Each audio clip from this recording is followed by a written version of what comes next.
Good evening, everyone. Welcome to the Planning Commission for Monday, October 9th. Let's have a roll call. Okay. Commissioner Hawley? Here. Commissioner Becky Schaefer? Here. Commissioner Parrish? Here. Commissioner Mason? Here. Commissioner Lemke? Here. Commissioner Jim Schaefer? Here. Alderman Worth? Here. Mayor Androth? Here. We have a quorum. The first item is the approval of minutes. Move approval. Second. Motion and a second to approve. Is there any discussion? I have a comment. Alderman Worth. On packet page 29 under section 4A, it says I said something about the bank during the Ziegler sign application. I wasn't talking about the bank, I was talking about Ziegler. Ziegler's not open for business that night in Ziegler, so I'd asked to have the bank changed to Ziegler. That's part of my motion. Okay. Any other discussion? All those in favor say aye. Aye. Any opposed? Minutes are approved. We have a public hearing on our consent agenda. Marcus Theaters Corporation. The applicant is seeking conditional use grant and lighting waiver approval to allow for an expansion of operations and capacity with an expanded outdoor dining patio for the property located at 1700 Northport Washington Road. This is for Zaffiro's Pizza. Move to go into public hearing? Second. Motion and a second to go into public hearing. All those in favor say aye. Aye. Aye. Any opposed? We are now in public hearing. Does anyone wish to address the council on outdoor seating for Zaffiro's Pizza? Move to close the public hearing? Wait a minute. Second. Oh, We got sorry. somebody? Yeah, Mark Grams, Marcus Theaters. I'm just here to answer questions if there are any questions that need to be answered. Probably not. All right. Motion and a second to close public hearing. All those in favor say aye. Aye. Aye. Any opposed? Public hearing is closed. We have a regular business public hearing, and that is for Crossroads Presbyterian Church. The applicant is seeking certified survey map approval for 2 lots to be created for the properties located at 6031 and 6125 West Chapel Hill. Move to go into public hearing? Second. Motion and a second to go into public hearing. All those in favor say aye. Aye. Aye. Any opposed? We are now in public hearing.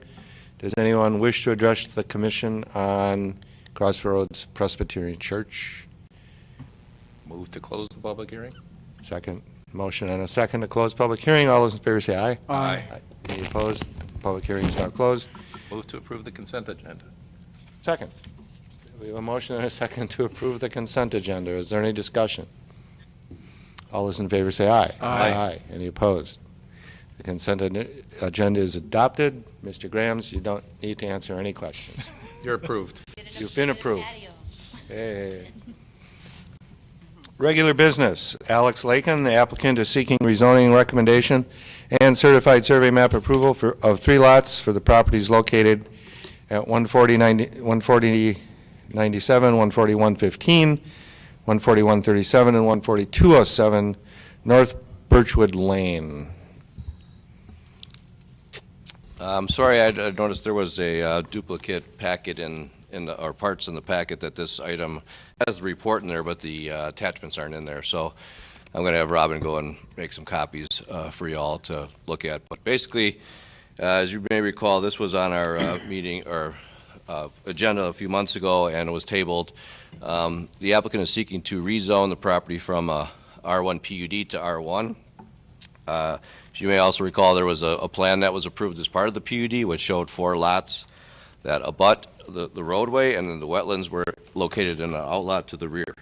The applicant wants to basically remove the PUD to allow him to develop it under the R1 standards.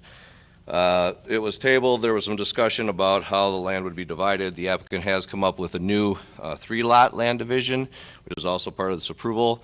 The 3-lot land division, as you'll see when I get the copies, shows 3 lots basically that run the length of the lot next to each other. These lots still encroach into the wetland areas, but it does allow for 6-acre lots that are a little bit more developable than it would be if it was the 4 box lots that we saw last time. I did provide an alternate approval in the report. If the commission wanted to go down that path, we could look at amending the PUD to allow for the new concept plan, which is identical to the 3-lot CSM.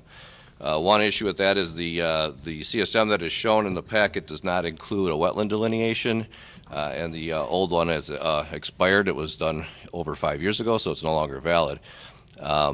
So we would make a recommendation that prior to action by the Common Council that wetland delineation is done to make sure that there are upland areas on all 3 lots and that it's a viable developable lot. So we do recommend denial. We prefer still to remain with the PUD and the 4-lot concept plan that was originally approved. But again, as an alternative, if the commission chooses to go down the path of amending it to a 3-lot, we did provide an alternative recommendation in the report. Thank you. So our choices are to deny it completely, to approve it as an alternative with your alternative, or to approve what he's requesting. Yeah, you can approve it just to R1 and let him follow the requirements of the R1. And the downsides of doing that third option are? To the R1?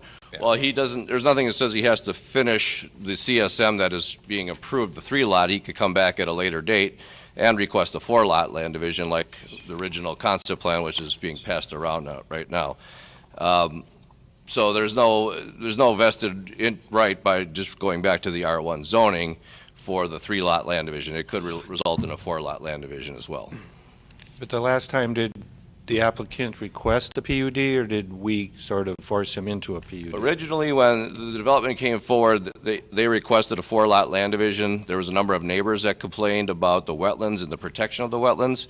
So the previous owner of the property agreed with the city to do the PUD to still allow him the 4 lots and then have the open space protected in the back. So he agreed to do that, but he didn't have to. Right. So we could do that again someday, or some future council could do that again someday. But if we went back to the R1, It's a 3-lot. he wouldn't, if he was dividing off 1 lot at a time, you wouldn't necessarily end up with 4 lots that didn't have water problems at the end of the day, right? I didn't hear your Or- first part, sorry. Well, if you just changed it to the R1, he may or may not do what's on this certified survey map. Not this one, but the one he's proposing. Yes, you have and- 2 of the copies up there. There's still one more missing that she's going to get And- for you. And then he, would have the ability to come back and divide up the land, leaving some lot that ends up largely floodplain, and then arguing the hardship that, geez, I shouldn't have an unbuildable lot there. You should fill it in. I should be able to build. I mean, Well, isn't that the risk in the going back just to the R1? Well, there's a little bit of a chicken and egg too, though. If he goes back to the R1, we can't necessarily approve the R1 unless he has to do some sort of land division. Because the R1 would mean that the existing PUD is no longer valid, and the lots that were approved as part of the PUD do not comply with the R1 standards, the 5-acre.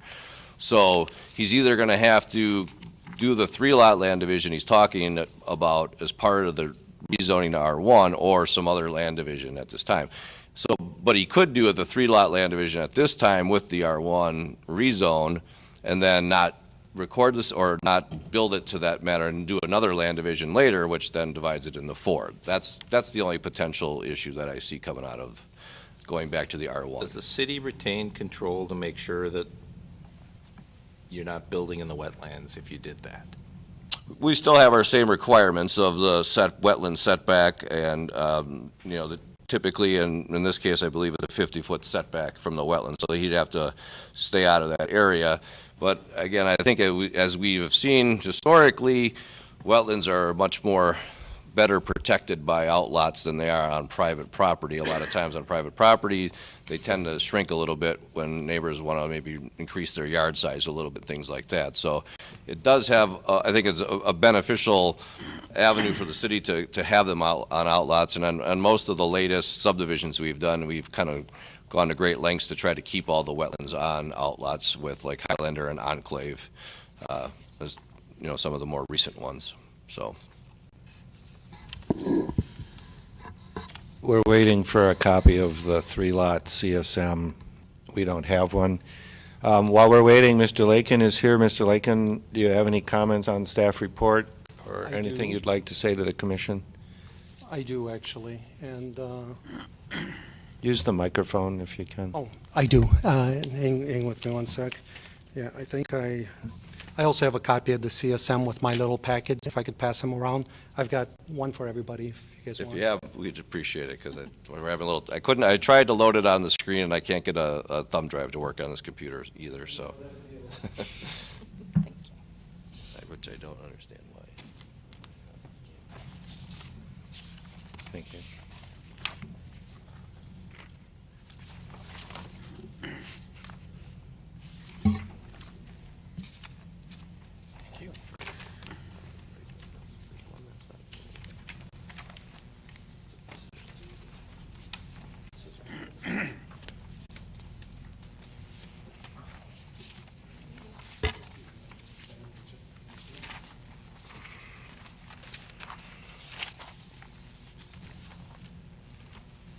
So as he passed out on the last page, that shows basically the three-lot land division that would be approved as if you went down that path as part of the rezoning request.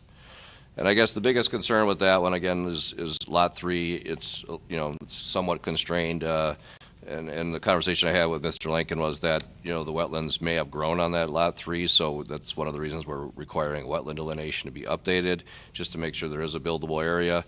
I know it's somewhat misleading because it is almost 7 acres, but, the two soil boring sites that are on that one are right smack dab in the middle of it. So we would just need to verify that it's still a buildable lot. So even if we went the route that he's requesting, we'd still do a delineation to approve the CSM? Is that your suggestion? I would make it contingent upon having the delineation done prior to council action on the ordinance. But he's running up against a little bit of a clock because the delineation can only happen during the growing season, so there isn't much time left in this year to do it. Alderman, I would have some comments on that as well, but if, after I make some of the other comments. Go ahead, Mr. Lincoln. Okay. Yeah. First of all, I'm sorry I ran a little late today, but I want to, because of the fact that it's not something I do every day, I wanted to write down my notes, and if you don't mind, I'll read from them so to avoid sort of stumbling around, as I sometimes would otherwise be. Thank you for allowing me to present my case. I have had a number of conversations with Jack, and I'm aware of his opposition in regard to the change. And I do want to thank Jack. Despite his personal views, the details he laid out in front of you are mostly accurate, and conclusions, however, aren't really supported by the information presented, and I'll explain why I feel that. I sincerely believe that I can make a case that my proposal is an improvement to the current plan for this parcel. It's an improvement for the city, it's an improvement for my neighbors, and for me. If approved, the improvement will result in a positive outcome as it relates to development density, use, and conformity.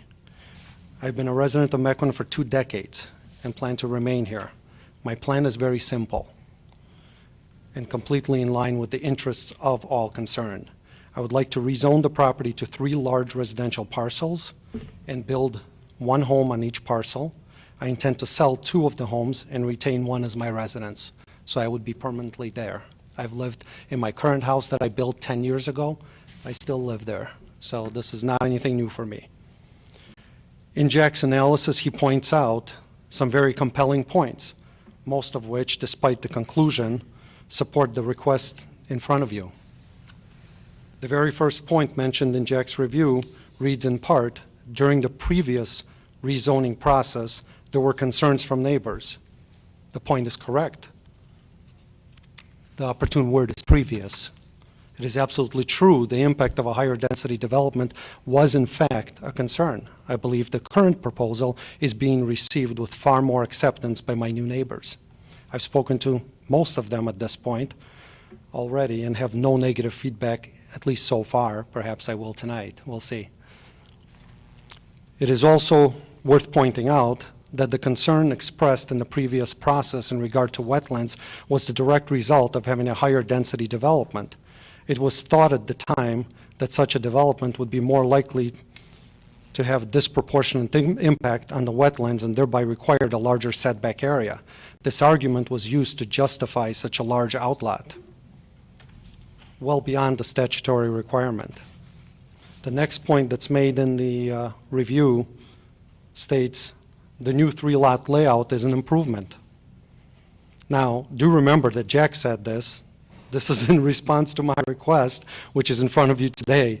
Not sure I could have said it better myself. Yes, I think anyone who has so far looked at my proposal has agreed that the three-lot division is in fact more desirable for all concerned. Another good point Jack makes. The proposed layout conforms to all of the R1 district requirements. I appreciate him pointing that out. This point is actually critical to my request. Most requests brought before this commission require some form of variance or exception. I'm not here to ask for any deviation from current statutory requirements. My request was specifically drafted to conform to all statutes which regulate it. The only issue being discussed here really is whether I will be allowed to avail myself of the current law as it pertains to in this case. Another great quote was, "The proposed layout may be preferable to the stacked four-lot approach." Appreciate that quote also. As you can see, all I have to do is read the opposing argument to make my case. So I would like to repeat that one. Yes, the proposed layout is in fact preferable to the stacked four-lot approach, as has been realized by anybody I bring this up to. Among all the supporting points, Jack does bring up some concerns. I'd like to address those. Might as well look at them head on. One of the concerns says staff believes removing the PUD overlay and allowing larger lots that could be developed closer to the wetlands would be a step in the wrong direction. Well, after all the positive points about the other way to develop it and all the supportive comments, I can't imagine why the conclusion is that it would be in the wrong direction. The concern listed does not provide any rationale for continued imposition of such a severe restriction when the original reason for imposing it will no longer exist. The current restriction, which made sense in offsetting the impact of higher density development, would become outright punitive in the new configuration. I want to point out that the current restriction affects around 50% of the total parcel in question. That's a substantial amount of space. We are no longer speaking about protecting wetlands in this case. We are now discussing the city's wish to retain control over property for the sole purpose of control with no underlying need. Wetlands have a great many protections already built into statutes, both city and state. Statutes and regulations currently provide for a 50-foot setback, a great deal of distance, I would say. This large area of setback wasn't plucked out of thin air and is considered by statute to be adequate for this purpose. It's important to note that the restrictive covenants at the center of Jack's objection here do not forbid the use of this outlot. Under the chapter permitted uses, you will find that things such as walking trails, fences, gates, even a gazebo is specifically preemptively permitted. All of these pre-approved uses would vanish, thereby improving rather decreasing the city's influence on the use of this area in the future. in the future. This area is not being set aside as some sort of natural setting at all. There's not even any mention of setback from wetland in these restrictions. People could place walking trails next to or right on top of wetlands and still be in compliance, although the law might have something to say about that. I'm talking about the restrictive covenants. Another point used to object states, staff has found that wetland protection and preservation is more successful when wetlands are located within an outlot versus private property. Perhaps this is true in high-density development situations, but there's no evidence of this problem in large rural residential lot developments. This, however, is where we get to the only real objection to the proposal in front of you. Jack has confirmed today that he prefers to take some lands out of the control of private owners when possible. I would argue that using administrative tactics in absence of statutory justification to coerce private property out of private hands is poor public policy. I specifically ask aldermanic representatives on this very commission to consider the precedent set for limiting private property rights outside of the legislative process. If this statement is true and can be demonstrated, perhaps the city should move to create an actual statute that would require all wetlands in the city to be placed in outlots. Might be an interesting court case. Since there is nothing objectionable in the proposal itself and the reasons for said limitation would no longer exist, I would respectfully ask for regular statutory setbacks to apply to the new land division. Although another point that is raised simply states issue of each lot containing wetlands remains. I don't understand what that means, but again, I'm not sure what the issue being referenced is. Wetlands are protected by law and have statutory setbacks for said purpose. I would argue that imposing restrictions not called for in any law regulation is a regulatory overstep. The concern of encroaching on wetlands in violation of law is dubious at best. I want to remind everyone that current statutes call for actual jail time and restitution should such encroachment occur. If you turn to my attachment that I have, I would like to show everyone an aerial view of the property to demonstrate that this is basically just an open field. This property isn't some sort of natural conservancy to cherish. It's just a field with some areas where occasional standing water meets the DNR definition of wetland. The second attachment is a GIS image of the property to show that the large lots are the norm for the area. They represent the majority of development there. I believe the review had mentioned that the current tendency is to go to a little bit smaller lots. That's not the case. It's not the case at all. Another concern raised, if the zoning is approved, then the applicant is not obligated to maintain the 3-lot configuration in the future. I just don't understand the problem with this. Is there some statutory limit on number of rezoning requests? Is Jack saying that, God forbid, someone might ask to rezone this property to the less desirable configuration we have today, later in the process? Is that what the concern is? In conclusion, my proposal for the use of this land will improve the density of development on this land, improve the city's position in what can be done on what is now restricted land, since many uses which might negatively impact the wetlands are already approved in the restriction currently in place. It'll improve uniformity and community acceptance. This is the one my neighbors might be most interested in. The area in question is mostly made up of large rural lots, if you take a look at the GIS map in front of you. If the city forces development of this land as currently shown, they will be setting a precedent for future development of high-density projects in the area, likely smaller than this. That as we all know, are far more likely to be a detrimental move to the area. I think we all know and are aware the negative impact of more homes on smaller lots and the opposition that will bring. My request was drafted to meet every rule and law and regulation concerning approval. I'm asking this commission to allow me to avail myself of the laws which govern this issue. Make decision based on the facts in front of you. We all know that Section 58 clearly, for land division, shows that the final survey map, the Planning Commission shall, it says, approve, reject, or conditionally approve the certified survey map based on compliance with city ordinance and requirements. Section 58-7 of the same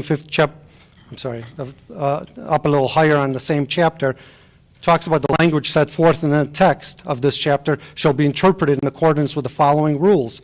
Item 3, the word shall is mandatory while the word may is permissive. I ask that the law be applied and I be allowed to benefit everybody in what I plan to build to live on, not to develop for profit.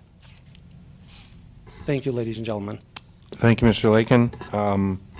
Take it to the commission. I tend to agree with the applicant. I mean, he's zoned for R1. His CSM meets all the standards of R1. I don't see why we should object. It's object zoned to one that. R1 PUD right now, though. That's, I think, one of the things that I think he's missing, and the fact that it's not zoned R1, it's zoned R1 PUD based on this plan. So you need to rezone it to then apply the R1 standards. You can't apply the R1 standards to the PUD because the PUD is an ordinance. This is governing. Okay. We can't force people to accept a PUD. We can in the town center, but we can't anywhere else. We already have the PUDs in place. We have PUDs in place, but you can't really force, and that's usually because they want smaller lots, which is what happened on this property. But this is R1 property, this is real property, and I agree that Mr. Lakin should be allowed to develop it as he's proposed with the 3-lot land division. Alderman Worth? Well, I agree that Mr. Lakin should be allowed to develop it as proposed, but I think there's been your statement just now on his, it's just not true. It's not zoned R1, it's zoned R1 PUD. Alderman, No, my apologies. excuse me, I'm talking now, I You are, didn't I'm interrupt sorry. you. Go ahead. There is a current zoning that is the zoning for the property. And there is no right to ever change that zoning, and it, just like there's no right to change R2, R1, R5, there's no right to change R1 PUD. He doesn't have the right under the law to make to this because, and he doesn't comply with the requirements of PUD. Setting all of that aside, and there's lots of things that he says that I could dispute. I mean, most of the lots around it are the smaller size, they're not the bigger size, even showing his map. I mean, you look out of the east and the south, things that have been developed other than the farm fields. Setting all that aside, what he's proposing, one, I think we ought to generally defer to somebody's private property rights, assuming they're not screwing up the area.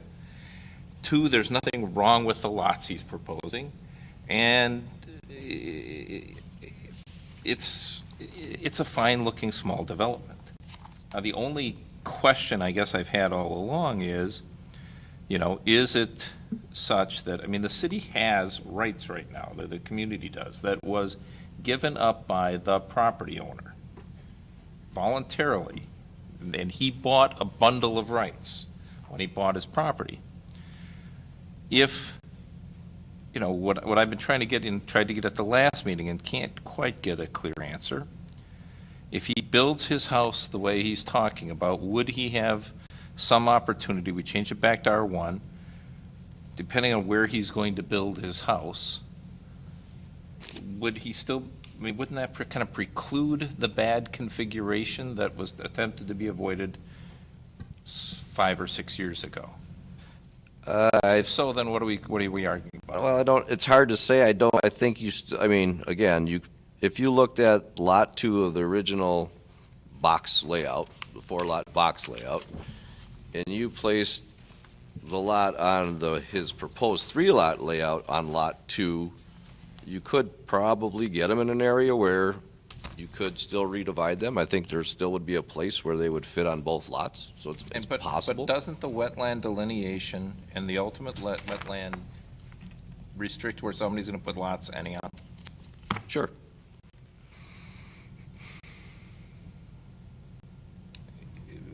I'm missing what we're trying to protect.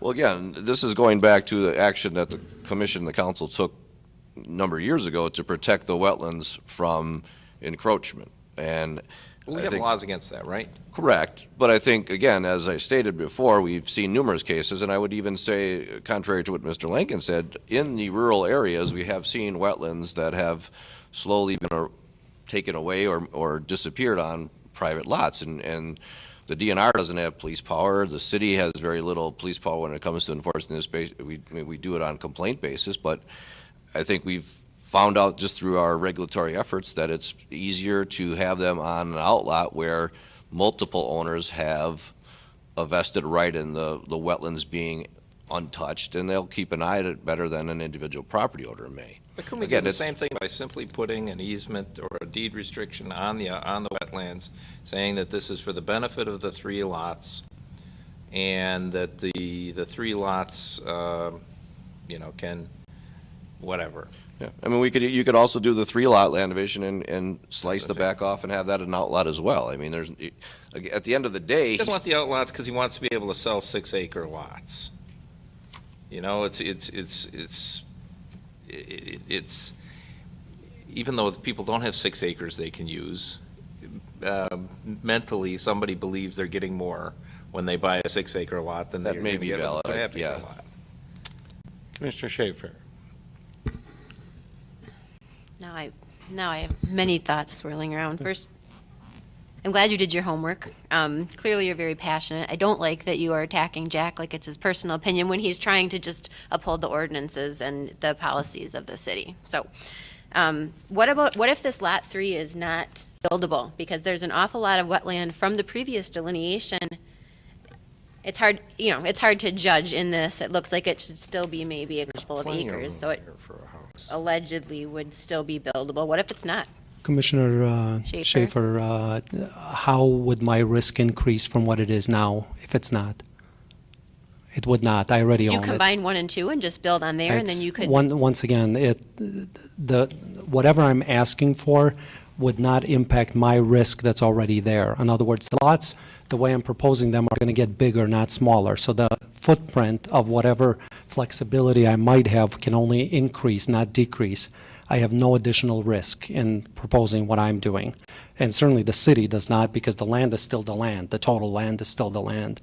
And certainly the neighbors don't, of course, because they would prefer the larger thing. So I don't, the answer is yes, there's that risk, but it's no less of a risk than if I do nothing.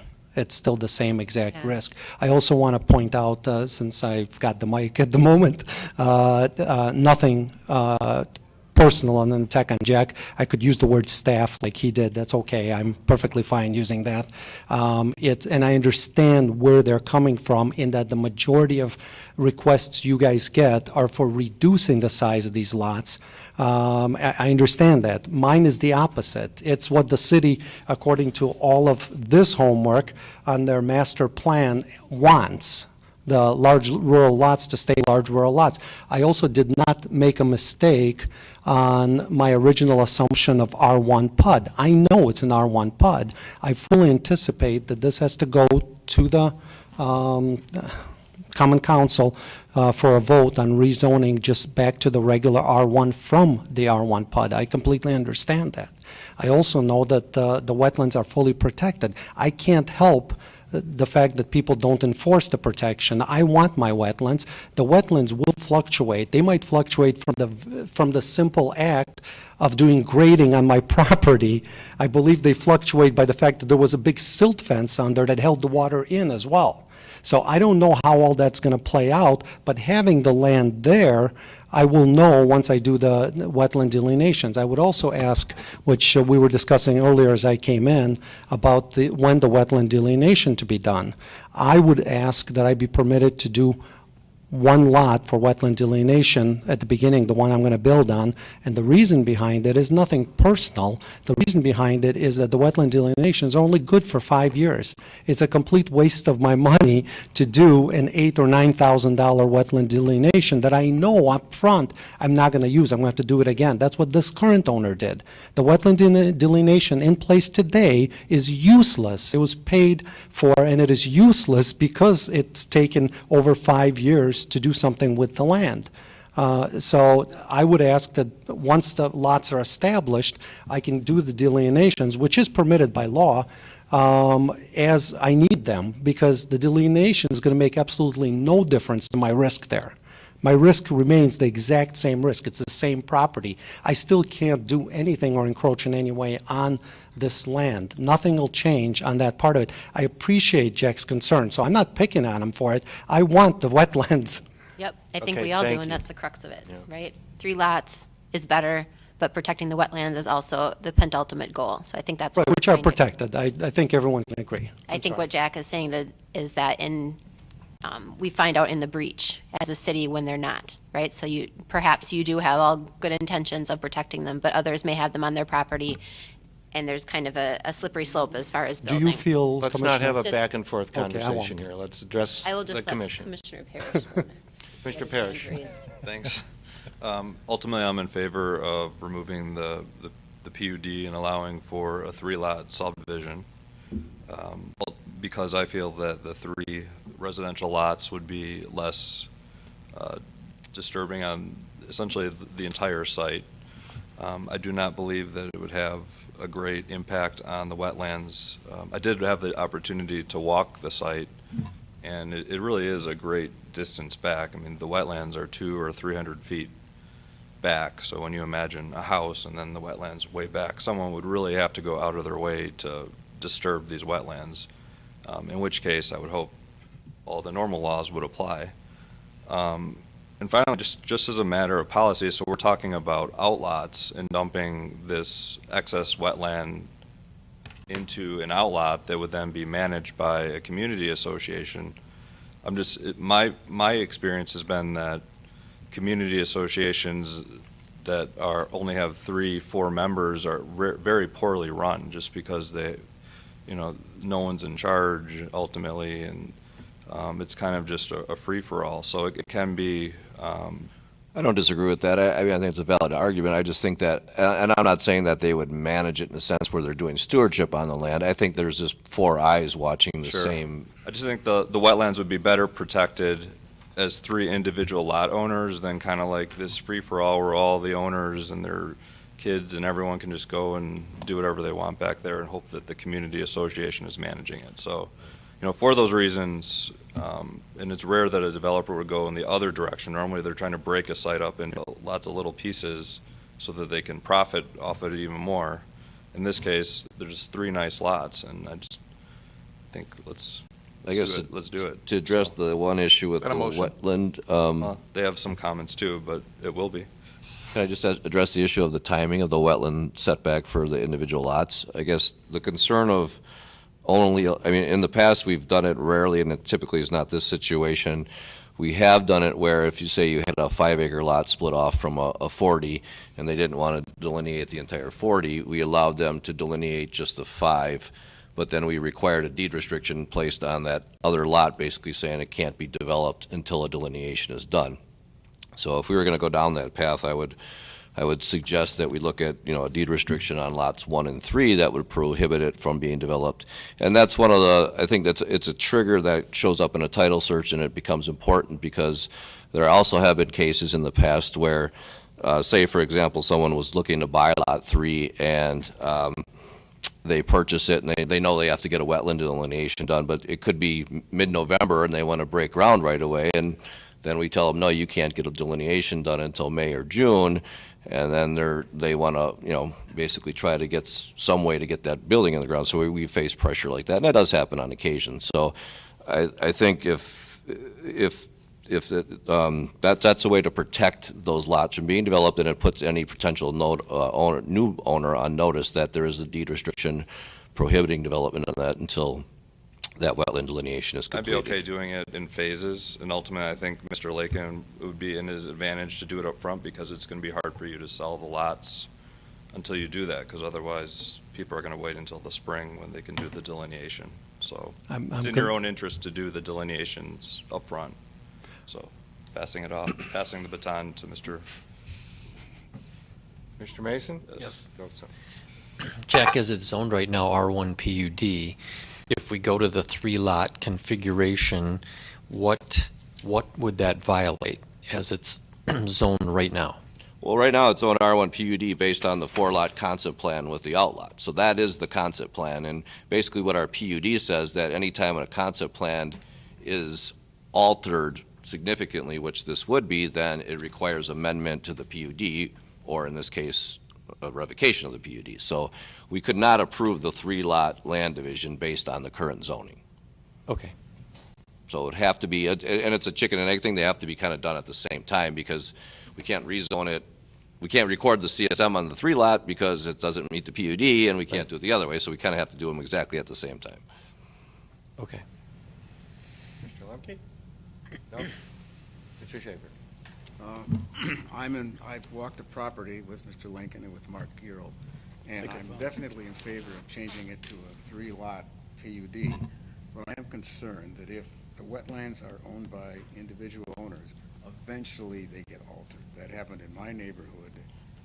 There were wetlands in the front of the properties, and eventually they all got filled in except mine. So I get the benefit of more water, which doesn't bother me way out. But I think it would be better if we did have an outlot to protect those wetlands. Otherwise, I'm just afraid they're going to eventually disappear because nobody's really watching it. All right, you want to make a motion? Or I'll make a motion that we approve the the rezoning to R1 for the 3 lots, and the lots will be deed restricted until a wetland delineation is completed on them, so when you want to sell or build, you get that wetland delineation and you can go forward. And that's my motion. Second. Motion and a second. Is there any other discussion? Call the roll. Commissioner Hawley? Aye. Commissioner Becky Schaefer? Aye. Commissioner Parrish? Aye. Commissioner Mason? Aye. Commissioner Lemke? Aye. Commissioner Jim Schaefer? Aye. Alderman Worth? Aye. Mayor Abendroth? Aye. 8-0. It's 8-0, and that's passed. Good luck to you. Thank you so kindly. You're welcome. We're moving on to Mr. John Mickelson. The applicant is seeking fill permit approval to allow for 8,105 cubic yards of fill due to the high water table for the property located at 12875 Highgate Court in the Highgate subdivision.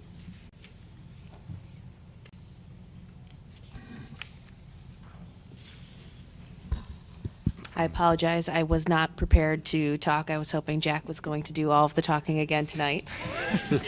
Okay, I'll save you the trouble. I'll move approval, Second. subject to staff comments. Second. Motion and a second. Is there any discussion? All those in favor say aye. Aye. Aye. Any opposed? Motion passes. Congratulations, Mr. Thank you, Mickelson. Mr. Now Mayor. it's- Did you want to say anything? Don't, You saved my speech too, thank you. yeah, don't say anything, please. Okay. Grab the victory. Grab the victory. Defeat from the jaws of victory. Just like the Packers. There we go. Mequon Clark Station, the applicant is seeking a consultation for a proposed addition to the property located at 10335 North Port Road.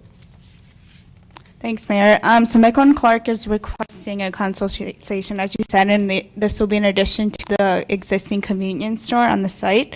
The proposal is for a west and south addition to the building. The property has received several waivers in the past, mainly because the site is so small. One of the waivers includes a 10.5-foot setback, building setback waiver from the west property line. Staff believes that the applicant intends to keep this setback. It shows as 10 foot on the plan that they provided, but I think they intended to keep the waiver that was approved. If they want to ask for a reduced waiver, this would require an additional waiver from the Planning Commission. The applicant must also address the open space and parking requirements as part of any future development. They haven't really provided any details on the square footage that is being proposed, so that would have to be addressed at the time of approval. Staff did identify a number of violations on site that need to be addressed. We're not opposed to the addition, but we would recommend bringing all non-compliant site conditions, including lighting and landscaping on the site, into compliance. We would also recommend removing, minimizing, or screening the miscellaneous outdoor storage that's currently on the property. And there's also abandoned and unutilized equipment on site that should be removed. As part of any future development, we may also recommend additional improvements to the site, such as landscaping, architectural improvements to the signage or the canopy, if the proposal does come forward with more details. Thank you. I'll go to the applicant, introduce yourself, and let us know if you have any comments regarding Yes, staff's. my name is Fahim Beg. I'm representing the owner of Mequon Clark. We're proposing an addition going on the south side, keeping the same setback what we have right now. As far as the equipment that shows on the picture, those are the coolers, compressor, and the air conditioning unit. With the addition, those units would be moved up on the roof so that you won't see those equipment out there. I don't know what she meant by some unused equipment being on the lot. I think there's an old phone there that's been kind of damaged pretty badly. That's still existing on one of the poles. Payphone, yes. Okay, well, this is a consultation, so if you actually have a building and site plan that you bring forward, those things will be dealt with at that time. Improving the station, I'm all in favor of that. Alderman Worth. I agree. I hope that staff finds a way to work with the applicant to allow the addition, but not go overboard on the level of improvement required. Frankly, it's a small station in a small location. And for a town our size, we only have 5 gas stations, I think, is the number. We don't want to lose one. Maybe it's 6, but, you know, don't make this doesn't need to be the $1 million gas station on a postage stamp lot. But cleaning it up and allowing an addition is a good thing. Any?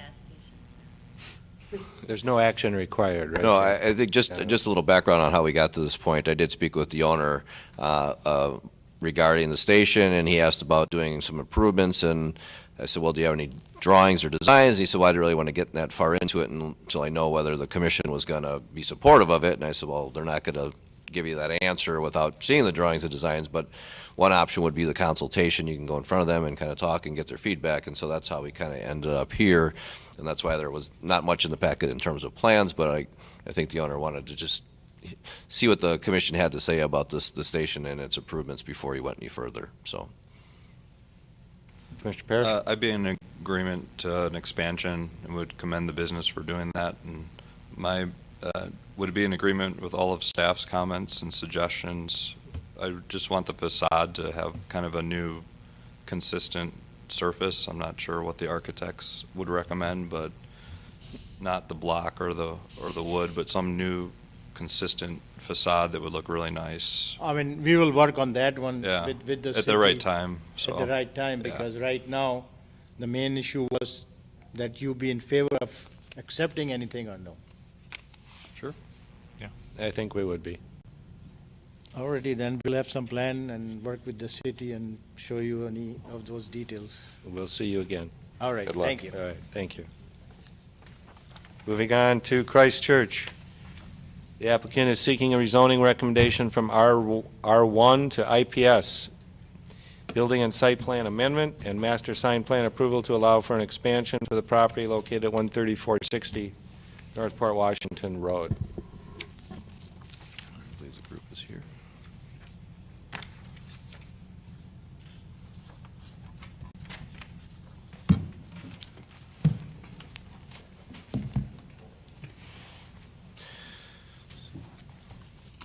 So as you said, there's a number of different requests by the applicant here. The building and site plan approval would be for a 34,900 square foot addition. They're also looking to change the zoning from the current R1 to IPS. There's also a approval request for a master sign plan as well as a concept plan approval. I do have the site plan up on the screen for you. Just want to talk about a couple of things. This is a fairly major addition. Based on the addition itself, the parking lot the existing parking lot is being reconfigured. So this area has been reconfigured to a more north-south orientation versus the current parking lot configuration. And there's also a large number of stalls added to the east. A number of years ago, the applicant did purchase about 4 acres of land to the east that abuts all the way up to I-43. As you can see, the location of the proposed addition is basically in the back center of the property. The Phase 3 addition shows the dashed line. The current request shows also an additional access point off of Port Washington Road. Based on our counts, they're looking at about 437 parking stalls as part of this proposal, with an additional 38 that they're asking for to defer to staff if necessary along this section of the property right here. This is a kind of a difficult project to make a parking determination on, but based on our code, the best we could do is roughly about a 221 space code requirement. But I believe they're trying to accommodate some of the larger gatherings at church, the Christmas holidays, things like that, where a large percentage of the congregation comes out. We're okay with the additional parking. They do own a significant amount of land, and the open space is still far in exceedance of our code requirement. As I mentioned, there's that secondary access point off of Port Washington Road. This portion of Port Washington Road is under the jurisdiction of the Ozaki County. It also crosses through an existing wetland. They have received approval from the county for the access point, as well as DNR fill approval for the wetland area. The applicant's also requesting, there's a small box here shown as a maintenance building. It's roughly 1,200 square feet. They're asking the Planning Commission to allow staff to approve that at a later date without returning. Typically on a building of that size for a commercial project, we evaluate whether we feel it can be approved at the staff level, and if we're comfortable with it, we discuss that with the chair, and then if the chair is comfortable, we typically will handle that at a staff level, as long as it meets all the requirements and the architecture is consistent with the existing building. In terms of the building itself, the design, there's a number of pictures in the packet. I think overall they did a real nice job of keeping the massing down of the building. It's a quite large building. They used a lot of the same materials on the existing building as the new. They did add the incorporation of some split-face block on the north and the east of the building that does not currently exist on the building. I think staff feels that we should kind of maintain the same architecture style of the existing building and replace that split face with the same siding and stone treatment that currently exists. In terms of the building itself, it does meet all the requirements. The height is 45, which exceeds the 42 requirement, but because they have a setback that's greater than code, they are allowed to go up to 52 feet by the code standard. In terms of the landscaping plan, there's a number of conditions that the landscape architect placed on it. The applicant was requesting two waivers to that code. One was a waiver to the 10% interior lot landscaping and the 30% shading requirement. We did get some comments actually from the landscape architect at the time of his report. Basically feels that the 30% shading requirement could be met with just a different choice of species of the trees. He felt that the trees selected for this development were more ornamental versus more of a canopy tree, and he feels that there wouldn't be much needed to be done in terms of meeting that requirement other than swapping out those trees. The 10% interior landscaping requirement was being requested for concerns over snow removal, maintenance costs, as well as pedestrian sight lines into the church. I guess staff feels that this parking lot, while rather large, is not much materially different than many other large parking lots, and we don't see any justification for that waiver. In terms of the lighting, the new parking lot shows 61 parking lot lights, 16 feet in height, 7 bollards and 3 wall sconces and 6 canopy lights. They have submitted cut sheets for the lights, but they don't necessarily state the full cutoff requirement as being met, so we'll have to just kind of follow up with those, with the requirements for that, so make sure that they do comply with our code. The only other issue there is their foot candle requirements exceed our 2-foot candle average, so we'd ask them to kind of redesign that to meet that 2-foot candle average. We had some conversations about the actual master sign plan. There is a sign request for an additional sign on the street along Port Washington Road to match the one that's currently there at the new entranceway. And there's also a request for a wall sign on the east elevation. I had conversations with the applicant on to whether this was a wall sign or a I-43 sign, and the answer kind of depends on if it's compliant with code or not, and so they weren't really sure either at the point, and so they were going to do some sightline work and determine whether it is actually visible from Port Washington Road or not, and we just haven't had a chance to vet that out. So that's the only thing we'd ask maybe to come back at a later meeting and maybe table that request. In terms of that concept plan, I think we're okay with the concept plan in terms that it does meet the setbacks. We would question the location, how it impacts that circular drive that currently goes around the entire building, and it's getting fairly close to the existing stormwater pond. In terms of the rezoning analysis, the applicant is requesting that this rezone from R1 to IPS. And as the report says, in the R1, churches are a conditional use grant, and there is an existing conditional use grant for this property. The applicant would prefer to rezone it to IPS. That would basically allow churches to be a permitted use, and that would alleviate the issue of having to come back and ask for a conditional use grant amendment every time additions are being done or major changes to the site. When we did our analysis, we looked at an area, and many of you may know that's part of our east growth area. When we had our land use committees established a number of years ago, this area was identified as institutional zoning because there's actually a church on it, and all the other the larger religious institutions in the city currently have the IPS zoning, so we feel that it would be appropriate at this time to rezone that to IPS.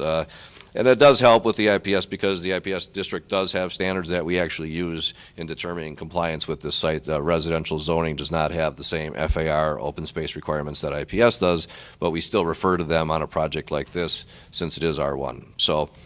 So we do recommend approval, but we would have to defer on that approval until that rezoning does take place because they're not asking for conditional use grant approval, so we would condition any approvals on Common Council approval of the IPS zoning change. And I believe Bridget has a number of comments and concerns or questions regarding the engineering, if you have any questions about that as well. Okay, let me go to the applicant, if you have any comments or anything you'd like to add. Yes, Staff hi, report. I'm Colleen Jordan from Concord Development Company. We appreciate the opportunity to be here this evening. We're excited about the proposed expansion of Christ Church and appreciate your consideration of our requests. I'd also like to thank city staff for their time and efforts in reviewing the project and providing recommendations. With me tonight are Nat Stein, the project architect, Reverend Bob Sir of Christ Church, and Aaron Cook, the project engineer. We've reviewed staff's report and appreciate the recommendation for approval, but we would like to further address 4 of staff's recommendations. The first being the use of the split face block, which is item 2 in staff's recommendations. The parking lot landscaping islands, which is included in item 5 of staff's recommendations. Wetland setbacks, which are addressed in item 16 of staff's recommendations, and required future utility connections, which is item 19 of staff's recommendations. You disagree with those? We'd like to have some further discussion and some clarification, yes. I will be able to handle 2 of the 4. I will defer to Bridget on the other 2. Again, in terms of the split face, I think we kind of talked about that. I do have, this is the north elevation on the screen. It's somewhat hard to see, but this area here is where this is the addition line, as you can see right here. This is the area where there's predominantly a significant amount of split face. And then on the east elevation, it shows right here, there's a section here which is new that includes a lot of split face as well. With regard to the interior lot landscaping, again, we try to uphold that standard for all developments. We have waived it or modified it several times over the years.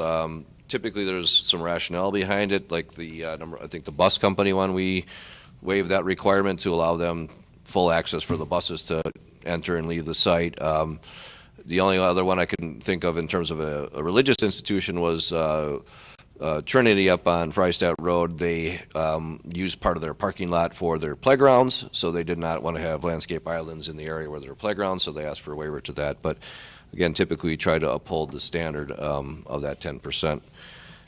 With regard to the wetland setback, I think that's saying basically that we don't know exactly what the setback is. It's shown on the plan, but we just need a copy of the delineation and that'll help us dictate what that setback is. So whatever the setback is, that's what it is. I'm not sure if Bridget wants to talk any further about that, as well as the connection to public utilities. I think that is basically a requirement that this is part of our east growth. Eventually, there may be utilities, sewer and water run to the site. The site right now functions on a well and a holding tank. It's a fairly large site. And if there are utilities that are passing the site, I think the engineering request is that they would connect to them. I think Jack covered that very well. So just to expand a little bit about number 16 about the wetland setback, the wetland delineation was done greater than 5 years ago, so we don't have a current wetland delineation report that indicates the quality of the wetland and what the recommended setback would be. So we are requesting that once we receive that, if it varies from what the applicant has proposed, that we would come back to Plan Commission for the next steps. And then, as Jack mentioned, for number 19, the public utilities, it is on a holding tank currently, and holding tanks are under the jurisdiction of Ozaki County. So we will be working with Ozaki County on either additional holding tanks or any advancements in septic or mound systems that would be appropriate at this site. In the future, as utilities are extended, it may be mutually beneficial for that connection to happen. Yeah, when we extend sewer, everybody's required to hook up, so. Can we discuss these one at a time rather than if there's 4 issues? Yeah. Right, so if we could talk about the split face, Nat would like to address that. Okay.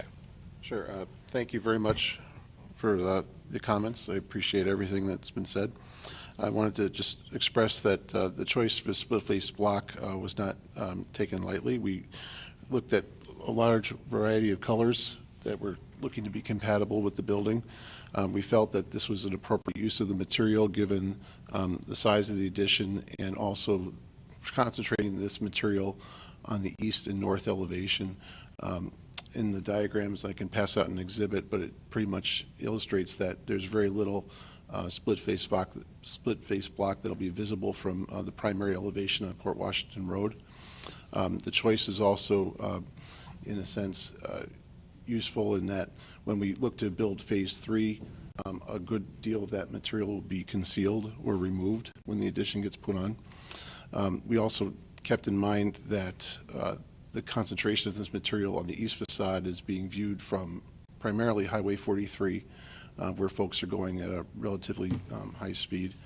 And it really seems that it's a colored split-face block. It's going to blend in very nicely with the palette on the building.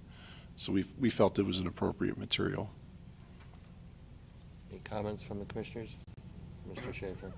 I would concur with Jack that you go back to what you have, stone and siding rather than split-face block, because while you don't see it from the freeway, it's very prominent from Lakeshore Drive across the freeway. So I just don't like the idea of looking at split-face block from the road or from that. And I think you should go with stone or put some siding in, but avoid split-face block. Can you talk in your microphone? I have trouble hearing you. I'm sure okay. the camera can't. Did you hear anything? I did. Okay. I would prefer that you go back to the stone and the, I forget what kind of siding it is. Is it LP siding or is it? It's a certainteed cement board siding. Okay, product. so it's, all right. It's like hardy plank, basically. Yeah, exactly. I would prefer that you stay with that rather than split-face block. I think the quality of the building, it's a nice-looking building architecturally, and I don't think that split-face block is up to the quality of the other materials. Other than that, it's a great design. Is there a certain, in general, or any particular elevation, sir? Especially the east elevation. And if you, on the east elevation, then it would have to wrap around part of the north. So. Yeah, the north is where we would be concealing with the potential new addition. So this is what. We do have a drawing that we could pass out if everybody'd like to see exactly where this split face is proposed to be located. Well, we've certainly seen that. It's all of these.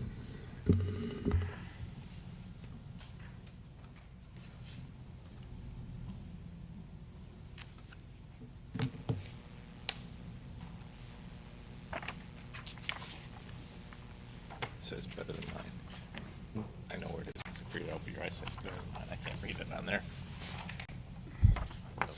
So in the document that's being handed around right now, that's the current site plan, and we illustrated the locations of the split face using a red dashed line that are consistent with the building elevations that are on the screen. I think that's a lot of split-face block. Too much. Other than that, it's fine. Alden Worth? I think it's always easy for boards like this to spend other people's money. I think split face block, when it's well done, is nice looking. It just looks like a hard material, which may actually look better than some sort of a fake wood that would be on there. And I also think this is not going to be seen by anybody other than the guests to this site and the highway, which won't know it's split face block if people are going by at 80 miles an hour. I think it's a nice-looking building they're proposing, and I think, like any other project, it's got to stay within some sort of a budget. I don't have any objection to the split face block, because I've seen lots of buildings that are done in it and done well. And we don't have a prohibition against it in our ordinances, so I don't think we're making an exception there. And there are other locations in Mequon where it's used effectively. Yeah, it's used a lot, our industrial park has a lot of split face in it for the most part. This is along an expressway. It's a beautiful building. Okay. 5D. Landscape islands. Yes, the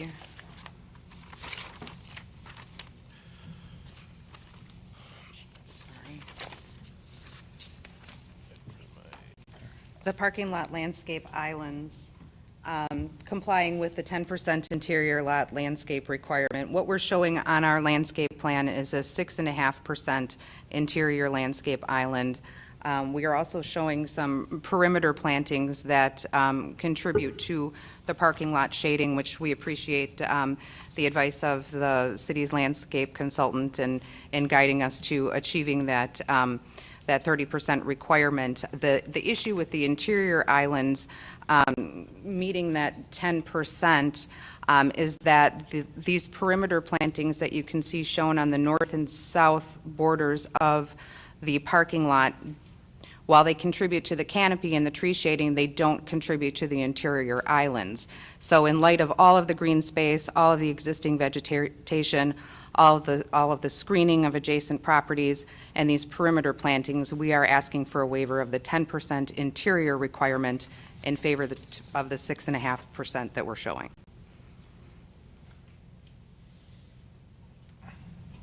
And that's because you're putting in more landscaping than you would normally do around the perimeter of the parking lot. Is that what I'm hearing? Well, the perimeter landscaping is helping with screening and helping to provide this canopy to achieve the 30%, but it doesn't count towards the 10% of the interior, so it's unfortunately not being double counted in the way that we would like it to be, so we would like to request a waiver of the 10% interior requirement to 6.5%. Otherwise, we'll have to put more islands within the parking lot that will reduce the number of parking stalls.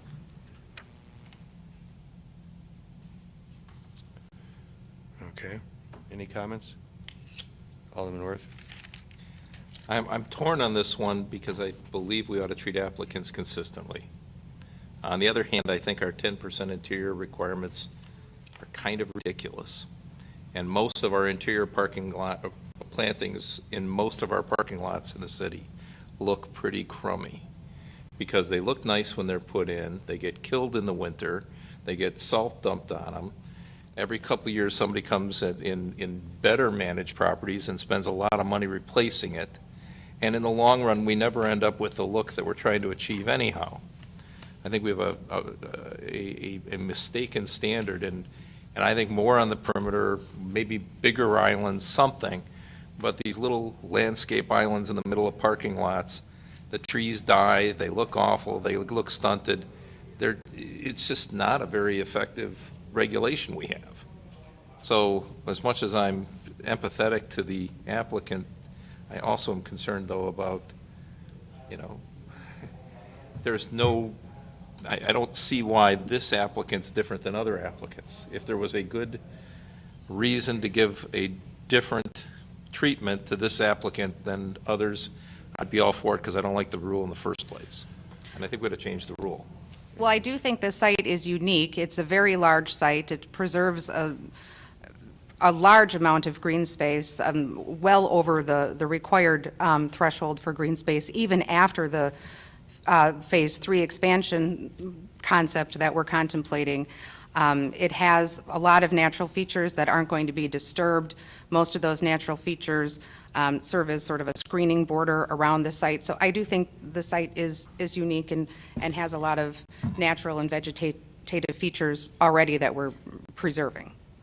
Jack, are they required to do perimeter plantings in the parking lot? To some extent, yes. There's some shading requirements, shielding requirements. I don't know exactly how their plan complies with that totally. I mean, it's a big site, so they don't have a lot of public view from their parking lot as well. So especially along the back and along the wetland area, there's already natural vegetation there as well. So. And this is always a tough one for us. Sometimes it's very difficult to even measure where the interior is versus the exterior. So, a modification to that requirement wouldn't necessarily be a bad thing. I don't know if we want to reduce, the amount of islands, because I think the islands do a lot of good. And I think I was somewhat surprised at looking at the layout that they did not come as close as I thought they would, because it does actually provide a significant number of islands, but. I still think, again, for consistency, we try to strive to get code compliance first and then look at alternatives later. And I think we can, try to work with them as best we can to get that number up in certain areas to get that 10%. But, I guess that's up to the commission to decide how far we want to go with it. Is it possible to shift the 4% that's lacking to the perimeter? I don't know if it's... Theoretically? Theoretically, yes. I don't know that we can do much more than we're already showing as far as perimeter, because there is, as part of the Phase 3 concept, an expansion to the east toward the freeway of that parking lot we're showing. So I don't know that it makes a lot of sense to do perimeter plantings along that edge, because those will eventually be removed. See, then we could say we give you the waiver because you're putting the landscaping somewhere else. I think that we could explore that and perhaps work through it with staff, but I don't know if we could achieve 10%. I don't even know how you'd measure that if it's outside. It's just more landscaping outside, right? Right. Yeah, whatever the 4% accrues to, Yeah, I'd 20 have to talk to our trees. landscape architect to try to figure that out. I mean, I guess the intent of the islands, other than the breaking up the large expanse of asphalt, is to provide some sort of shading relief if you're walking through the parking lot. I mean, you could kind of make an argument that the perimeter does help, but I don't know if that's fully meeting the intent of why the ordinance is there. But we are meeting the shading requirement, the 30% requirement, which is different than the 10% interior island requirement. Right. Okay. All right, and what were the other two? 16 and 19.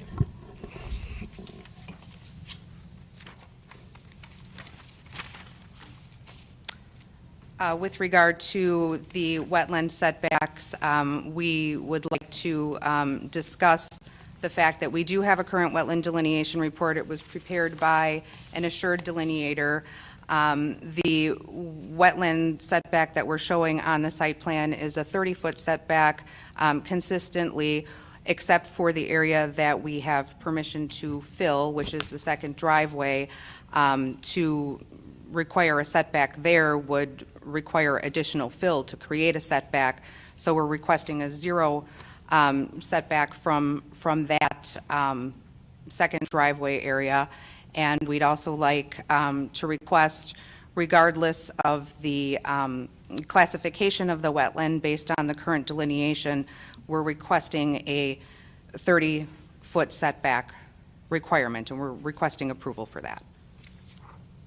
And we do have some alternative language that we would like to propose for recommendation 16, and I have copies of that as well. Do you want to pass it out? Sure. Or should we guess?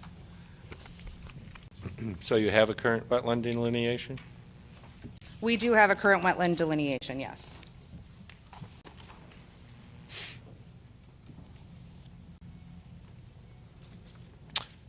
And that's relatively straightforward. We can verify the actual delineation's current and correct and everything. The issue with the setback where it gets a little tricky is Setbacks are typically determined by two different ways. One is the size of the wetland, and then the other one is the quality of the wetland. And I think obviously we can tell what the sizes are. It's just certain wetlands have a higher quality, they require a larger setback. Typically 10 to 30 is the requirement for a less quality wetland that's not very large. It goes to 50 for a higher quality wetland, and then 75 is the largest setback that is in our ordinance, and that has to do with aided wetlands, which are actually part of a primary corridor system defined by sewer pack, which is not the case here. So I think the issue here was at 30 or is it 50? I don't necessarily know if we know that answer for sure without actually going through the report and making a determination.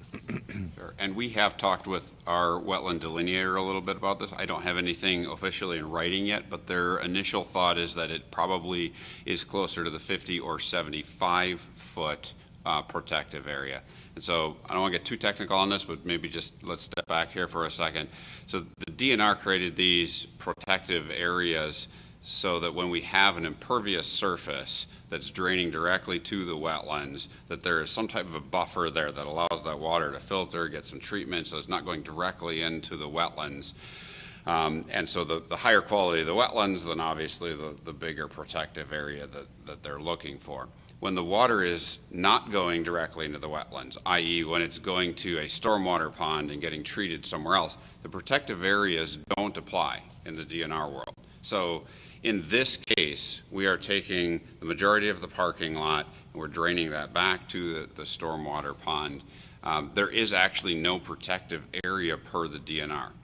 However, the city ordinance doesn't quite match that verbatim. In other words, the city code, we've gone through and looked at it. The city code follows every word that's in the DNR code, except for it doesn't discuss about where this water is actually going. It just says if you have impervious surface, that it needs to stay out of that setback, that protective area. It doesn't talk about the fact that, hey, if it's going somewhere else, well, that's okay then, because that protective area isn't needed if water's not actually coming off the impervious surface and going to the wetland.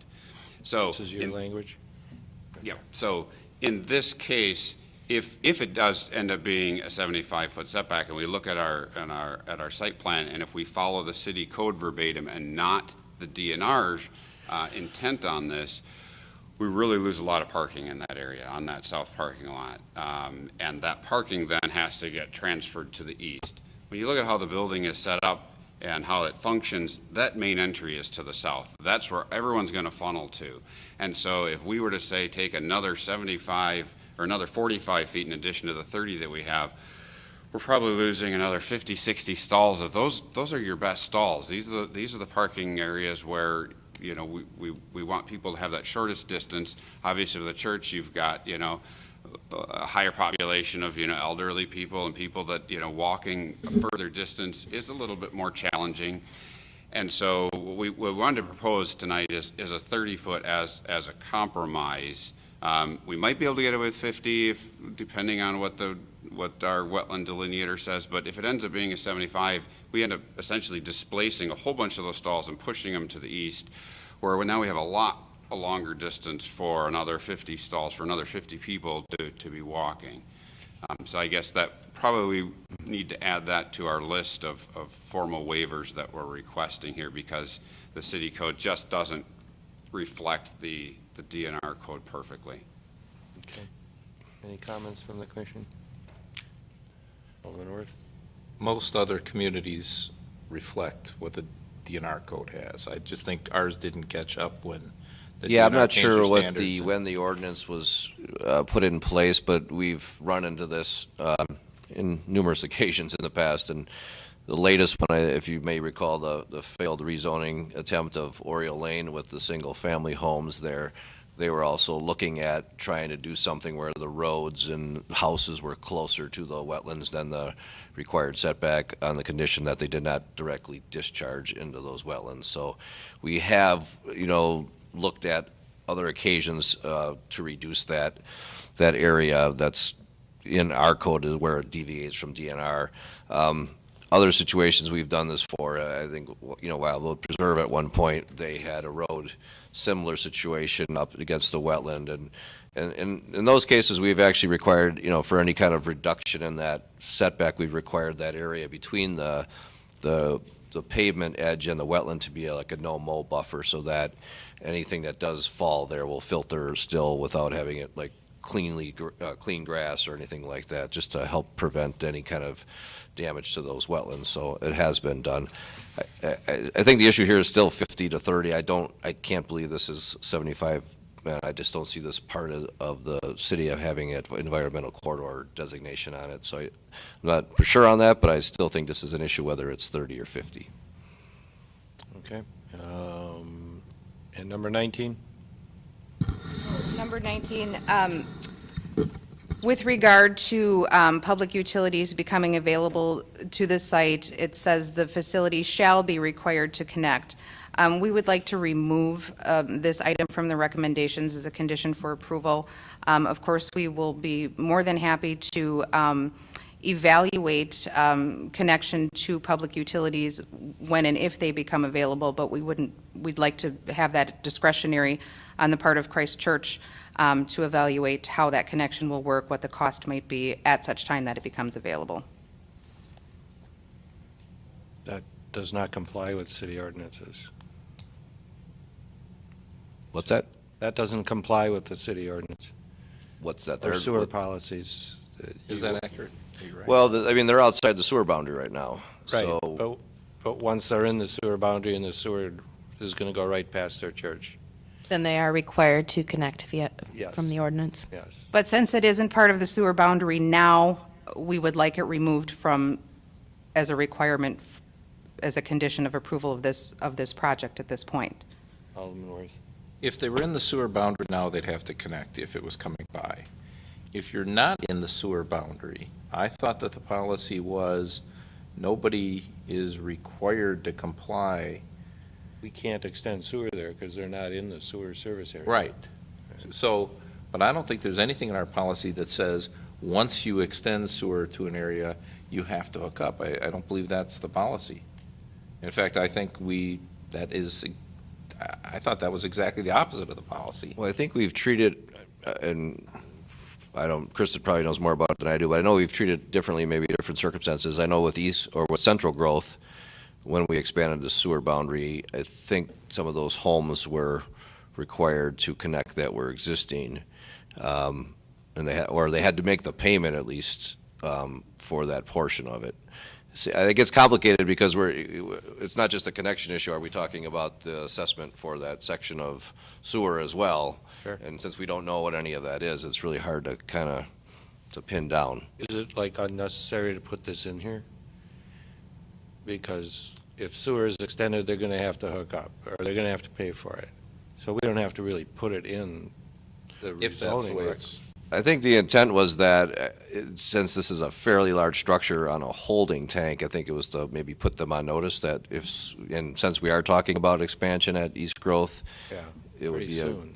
FYI that we're going to require it, or it could be coming down the road. They don't have to hook up to water, but they do have to hook up to sewer. Water, I think the referendum covers some of that language.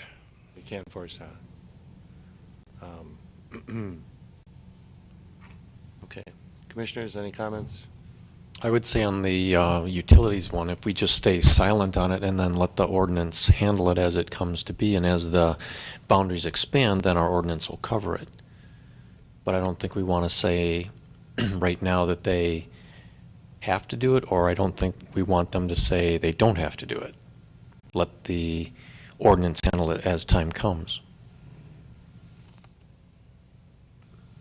Well, as engineering's requirements, I'll defer to The word Bridget. public utility is rather vague anyway. Mr. Schaefer? What's the ask for striking that one? You think why would you want to strike that? Because you think you would opt out if the sewer ran past? No, it doesn't say sewer, it says public utilities. But you know what we're talking about. So what's the concern, I guess, on your part?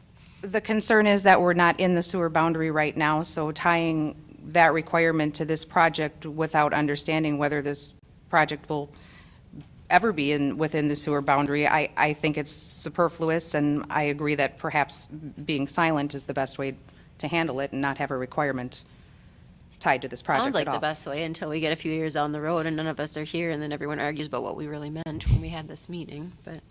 Well, if we want to clarify that it's sewer we're talking about and not something else, I guess that would be agreeable. We don't really have to do that. And this would require If the water. speed limit's 45 miles an hour, you have to obey the speed limit, so we don't have to put that in here. Right? Can I- Alderman Worth. Can I make a motion? Yeah, absolutely. I'd move to recommend rezoning approval to the council, to table the master sign plan, to approve the building and site plan amendment, subject to staff's conditions, except that conditions 2 and 19 be removed, condition 5 be waived. Wait a minute. No, is it 5D? 5D or 5.4, whatever you want to call it, be waived with the intent that additional landscaping outside of the islands be added, and that condition 16 be replaced with the language provided by the applicant. One second. Motion and a second. Did you say about 2 and? I'd remove conditions 2 and 19. Can I just maybe ask for a little modification to that if possible? It's, in the past, we found it very difficult to have a 0 setback when where the road is going through. We ran into this kind of with enclave, and you really can't have a 0 setback because you can't really have a road and then a wetland, and if they're at different elevations, you run into problems. So if possible, could we end up with like a 10-foot or a 5-foot, some sort of setback there? Isn't that governed by the county? What's It's not that? governed by us anyhow, isn't it? Isn't it governed by the county? The DNR gave permission So to the fill the area that is under discussion is actually inside the property, outside of the Ozaki County determination. So it's the area where they did get DNR approval to fill, but it's the distance from their proposed improvements to the wetland, if there's a buffer zone between those improvements and the wetlands. And to Jack's point, typically there is a 5 to 10-foot buffer zone between a driveway and wetland. We would be amenable to that because we need that room to slope grade anyway, so 5 to 10 feet's fine. The friendly amendment. 10-foot setback on the driveway? Sure. You should allow them to fill in the wetland anyway. Right. Okay. Okay, does everyone understand? Commissioner Mason? And what about making a note that the water must drain into the pond because we're eliminating the, That's on their language. It says, with exception of the New South, all impervious areas shall be directed to the stormwater facilities Okay. on site and shall not drain directly to the wetlands. all right, we're good then. Any other comments? All those in favor say aye. Aye. Are there any opposed? You've got your approval? Thank you. All right, good luck to you. Thanks, gang. Always helps to bring the pastor with you. That's bad karma to turn down a pastor. All right, where are we at? Yeah, I'm going to do the video first. Moving on to Robert Bach for Foxtown Ventures. The applicant is seeking rezoning recommendation and concept plan approval for a mixed-use development in the town center. Nice. Oh, my goodness. Thank you. We get to taste the beer too? Yeah. Exactly. Don't we have this? Don't know. I think so. I think what they passed out was part of probably what's in the packet. I think it's just a larger plan set for you. I think what we'll do is we're going to start with a video that we had trouble doing last time, and I think it's been modified. Staff has already seen the video, and I think it does a really good job of accurately depicting what they're proposing. So then after the video, I think they want to give a presentation on the plan, and then we'll get into some of the technical details. So if you want to make comments as the video is running, that's your choice. I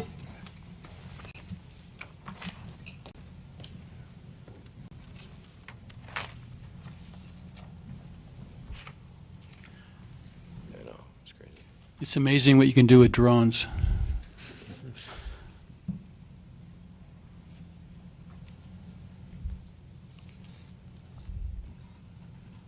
This is a view driving north on Industrial Drive, driving along Site E currently. It's looking at the buildings E2 and E1 in the distance. This is the pocket neighborhood that you'll see.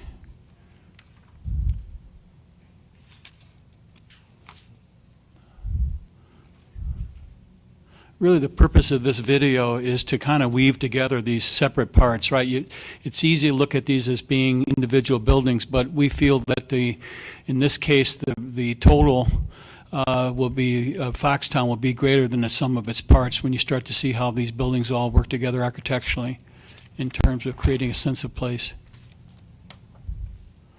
This is the Fox Shard, kind of an open plaza area to the east.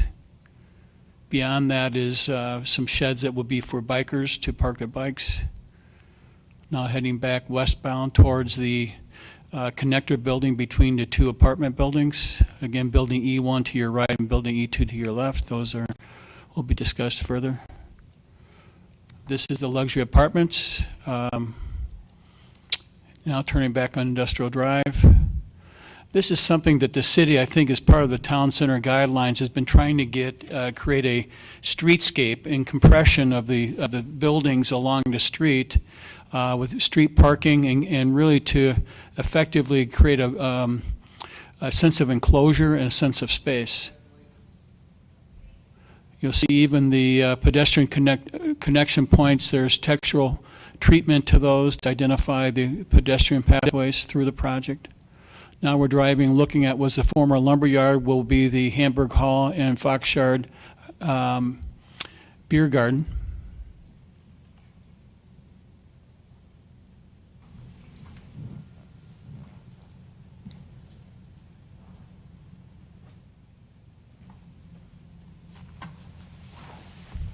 Again, throughout, you'll see that the sidewalks, there has been definitely an intent here to provide pedestrian connectivity throughout the entire project.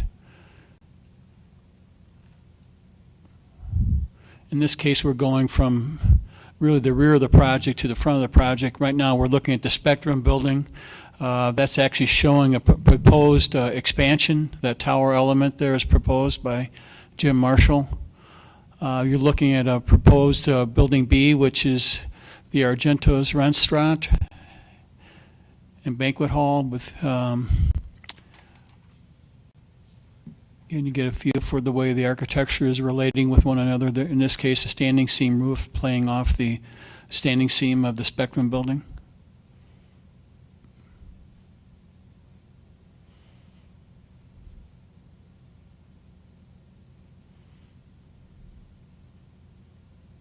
Now, there's a possibility there may be parking along Mequon Road, which would certainly improve the parking counts and I think help to slow the traffic on Mequon Road. Right now, our streetscape here is really kind of blasé. We don't have a lot of landscape treatment being shown currently, but presumably that will be further developed. This is the historic brewery.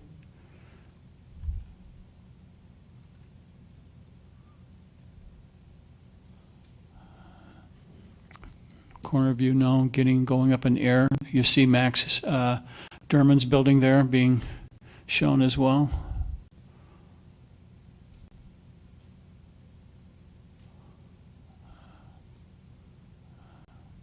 It's a little glitch in the program with that flashing. Apparently they were considering alternate materials and that was coming through in our model. So and then lastly we have the residential that's being proposed by P2 Development.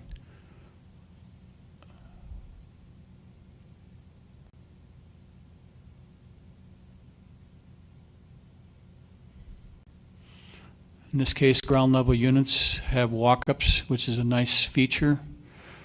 You see the pool connector building, very much like the reserve building in terms of the amenities that are being offered in this building. And now you just kind of see an overall aerial of the site, and that's it. I'm going to introduce myself now. I'm Steve Smith of Steve Perry Smith Architects. With me here is Greg Thompson and Bob Bach. On behalf, and Tom Neiman is in the back here in the audience. On behalf of the Foxtown team, it's our pleasure to present to you this project. I passed out a large packet, and the intent here was not to go through each of the details of this. I know that if your eyes are like mine, looking at 8.5 by 11, you can't read the numbers, so I thought I'd do you a favor and show you something. Also, quite frankly, the renderings look a lot better on a 11 by 17 than they do when you're looking at 8.5 by 11 or just glancing at a screen. So we wanted to have everybody have a packet. We also want to, first of all, extend our thanks to Jack and Robin and staff for working through with us on this project. They've done a great job. This project has a lot of moving parts. And so what we've tried to do is, there's 6 different sites, all different uses. There's a variety of things. And again, some of these pieces are changing as we speak here. There's an evolution when you do a master plan project. So I guess that we would ask that you keep in mind that we're here for a PUD. It's our intent to show you a full development as we see it at this point in time. There have been some changes recently that have shifted things around. Some of the things in your packet may not totally rhyme.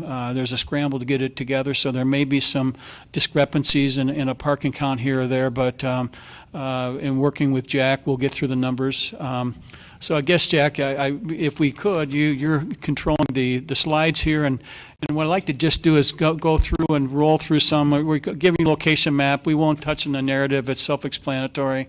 We have a great team of people, stakeholders that are invested here in Mequon to help develop, and this is a unique opportunity for Mequon to have local businessmen and stakeholders here come together and collectively develop what will be a very, very high-quality project that will, in fact, accomplish a lot of the goals. It's a great third phase of the town center development, and so you're taking a site that we have is roughly 17 acres, essentially blighted, and so some of these aerial views you'll see. I'm not sure why some of those got cut off, but that's all right. So you see the aerial views. Most of you are very familiar with the site. It's essentially very blighted. You've got Schmidt Ready Mix, you've got Gateway Scaffolding, you've got former lumber yard, the brewery, and former Kelch buildings that were there, and the bus yard. So what this is just a plan, just shows you the parcelization, how we've assembled the parcels. You really have Tom Neiman as the primary owner of many of these parcels. This is just kind of a rendered site plan to show you. This is, kind of an aerial view if you're flying over. The next page just touches on the fact that we're designing to be compliant with the town center guidelines, creating a walkable community. The architecture will in fact be compliant. It's meant to embody a lot of the development standards and design guidelines that are contained within the town center. This again was really going through and giving you just kind of an overview of the project. You have 6 sites. They're all individual now. These are tying into each specific rendered area. This is the historic brewery area. We don't need to go through the minutia of details other than tell you that we did the math. Here's a great shot. This is 1850. This brewery was actually a brewery in the 1850s. It had lager caves in which we are going to open up and actually restore those lager caves and have tours of those lager caves, and this will become a fully restored brewery being back into operation 167 years later. It's a phenomenal thing, and this is really Tom Neiman's vision, is to restore this and really play up to the authenticity of the building. This is one building that is historical, and this building is still in the process of design. We're finalizing some design elements to it, so we can scroll through, but this is still a work in process, if you will. The intent is clear. This is Site B. This is the neighboring building. This will be the infill site between the historic brewery and the Spectrum building. Again, what we're trying to show you, this is kind of before and after. Right now, what is it? It's concrete pavement. And a former building was there, and you can see the loading docks. What we're proposing, a 2-story building that would be predominantly a restaurant with some office on the east side. What was going to be retail, we're thinking now may become banquet on the ground level east side. So we originally called it a retail building. It looks like that may become a banquet space, in addition to this being the main restaurant of the project. Gordon Goggin will be managing these. He's a well-known restaurateur, owns a Stilt House. He will be managing all three of these restaurants. Don't need to go through the numbers, but really the architecture here is what we're wanting to show you. As Jack noted in his report, we are asking for some variations, variances, I should say, to the design guideline requirements. This building is, while it's got a lot of masonry at its base, we are in fact using clapboard siding and shingle siding in some of the, in the infills, and the second floor is clapboard siding. We feel that is more in character and keeping of the historic buildings.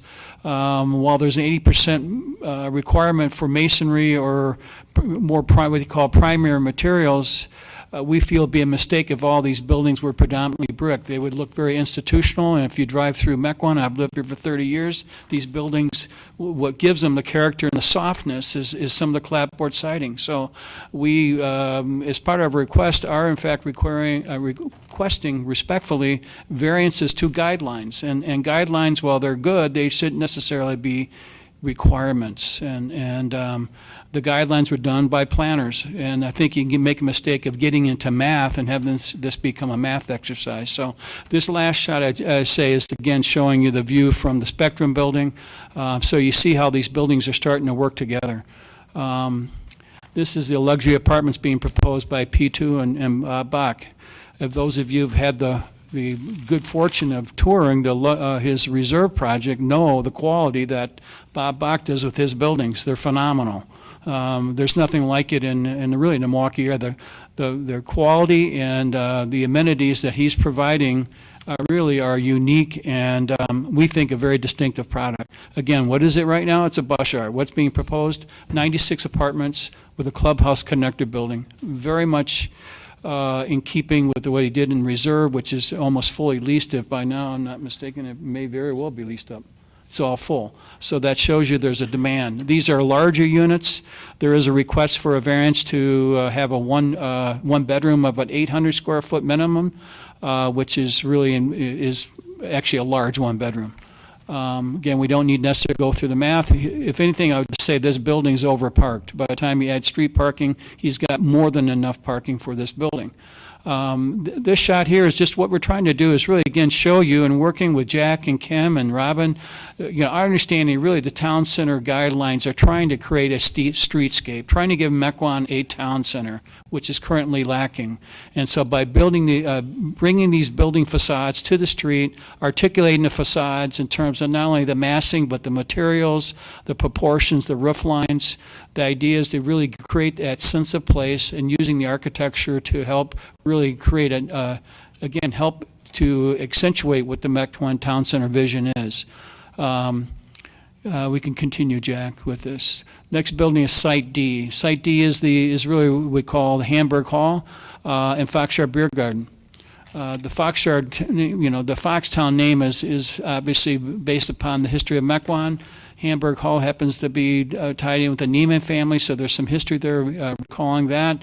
And the Foxyard is a former lumber yard, and so the thought is to make this a beer hall with a beer garden, outdoor plaza space. This building is overparked.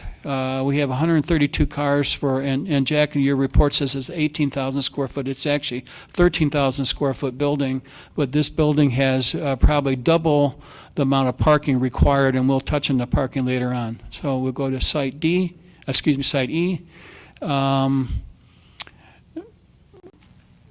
This is again this is some views of this building. Again, why don't you scroll back for 1 second, Jack? One more picture. This is from Mequon. This is see the bike trail, and some good comments that were made by Jack in his report. And you kind of see really the north end of the building, and the thought was to really develop something along that north end of the building to engage the street, and we concur that that's something that we can do to help build and activate the street edge here. But you get an idea of, again, the architecture. It is in fact opening up to the really the front is the back, and the back's the front. Here's the true front, and the north wing of this building, which right now is just a vacant lumberyard metal building, will be turned into retail. We're showing tenants and how that gets laid out, but the thought with, if we were to add a patio area, maybe the inn becomes a coffee shop or a, ice cream shop or something that activates and allows a patio area. This is looking at the beer hall. This is just one of the two of the restored buildings. The thought is, why not take some of the lumbered sheds and restore them and make them part of the environment, and recall them and make them useful elements and design elements to help, again, create a sense of place and recall what's actually there. This is Site E2, Site E, with buildings E1, E2, E3. These buildings are multi-use buildings. Ground level retail, second level is intended to be office. On buildings E1 and E2, the third floor is intended to be corporate extended stay residences. 10 to 11 units per building. Again, what is it right now? It's part of the gateway scaffolding, I believe. Here, these buildings, again, variances, we're asking for variances on the materials. Our fenestration is slightly below on the ground floor. I don't think, Jack, that will be an issue with meeting the fenestration requirements. I think we're about 5% less than what we're supposed to hit the 60%. We actually like the architecture. We think having maybe not as skinny of columns and having more stone looks better. But if we have to hit the math, we'll hit the math.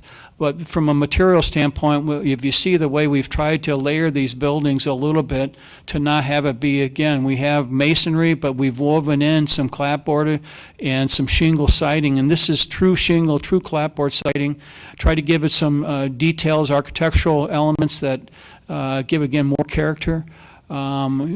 Showing some lighting right now. The intent here is to create a signage and lighting package that ties the site together.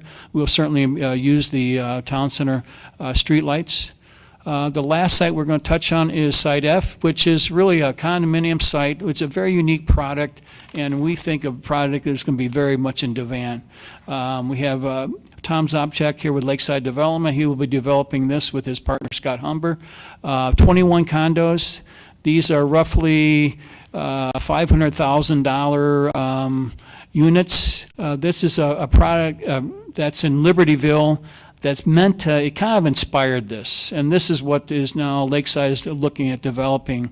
And these will all have kind of a, we'll call it for lack of a better word, an arts and crafts, which we think is in keeping with the style of the rest of the project. They will all be unique buildings.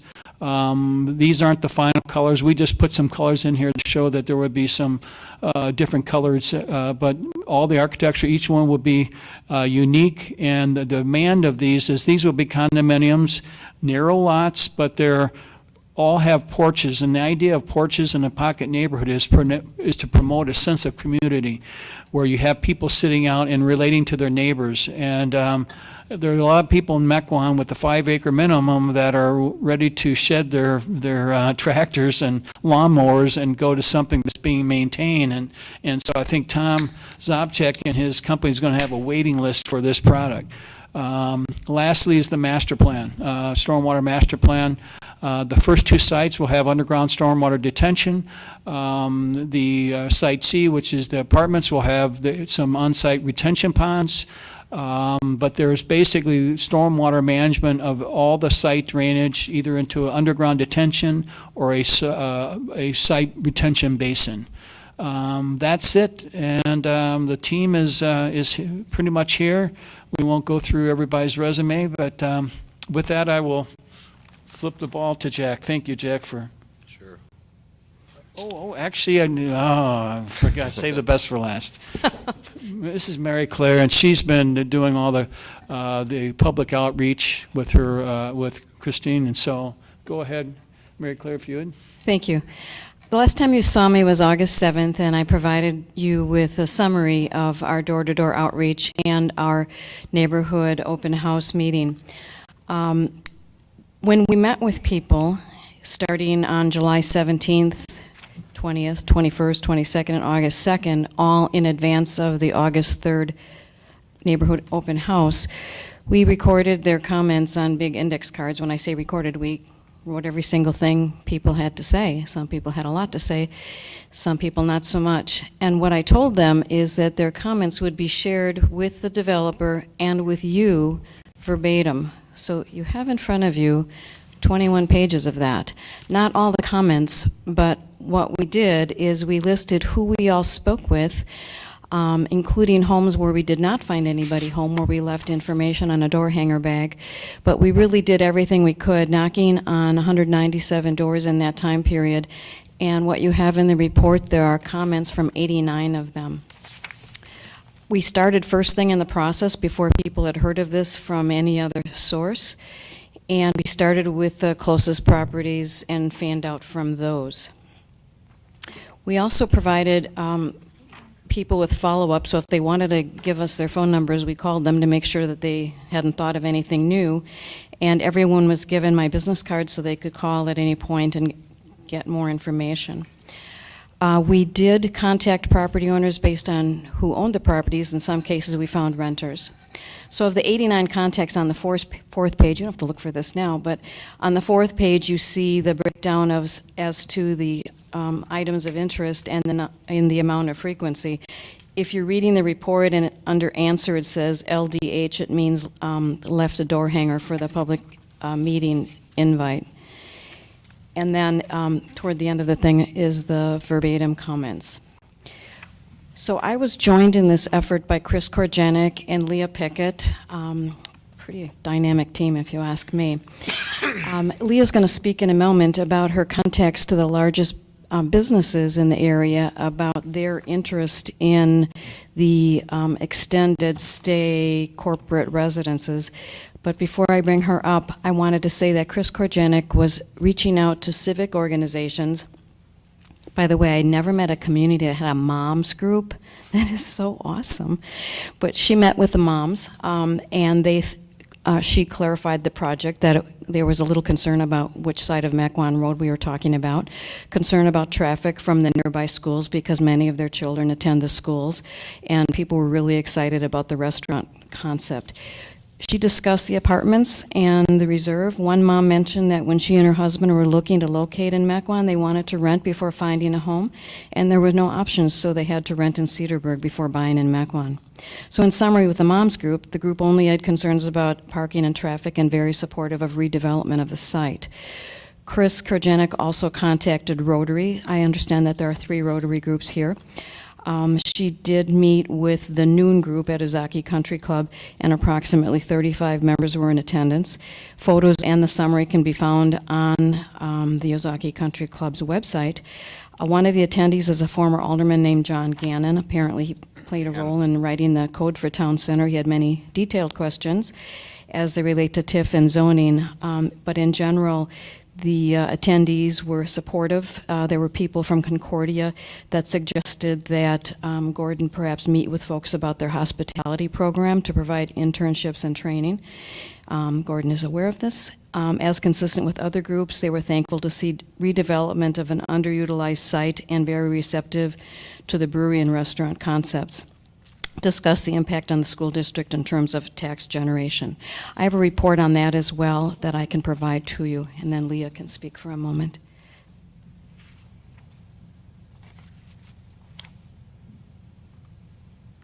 Hi, my name is Leah Pickett. I did some research on the need for, or the interest for temporary housing in the area. Calls were made to companies in Ozaki County who have 100 or more employees to see if they would have need for either temporary housing or extended stay residences in the future. Companies that expressed interest included Concordia University, who sometimes bring in professors for a semester to teach, and then they're responsible for helping find them housing. And they said that it would be preferable if they didn't have to house them in a hotel for an entire semester. And then area hospitals such as Aurora and Columbia St. Mary's sometimes have a need to bring in physicians on a temporary basis when their staff doctors are either away sick or on maternity leave. And then other companies in the area that said they may occasionally have a need when bringing in managers or staff in from out of state to either work or train. These companies included Walmart, Capco, Telsmith, Lasada Care Center, and the North Shore Country Club.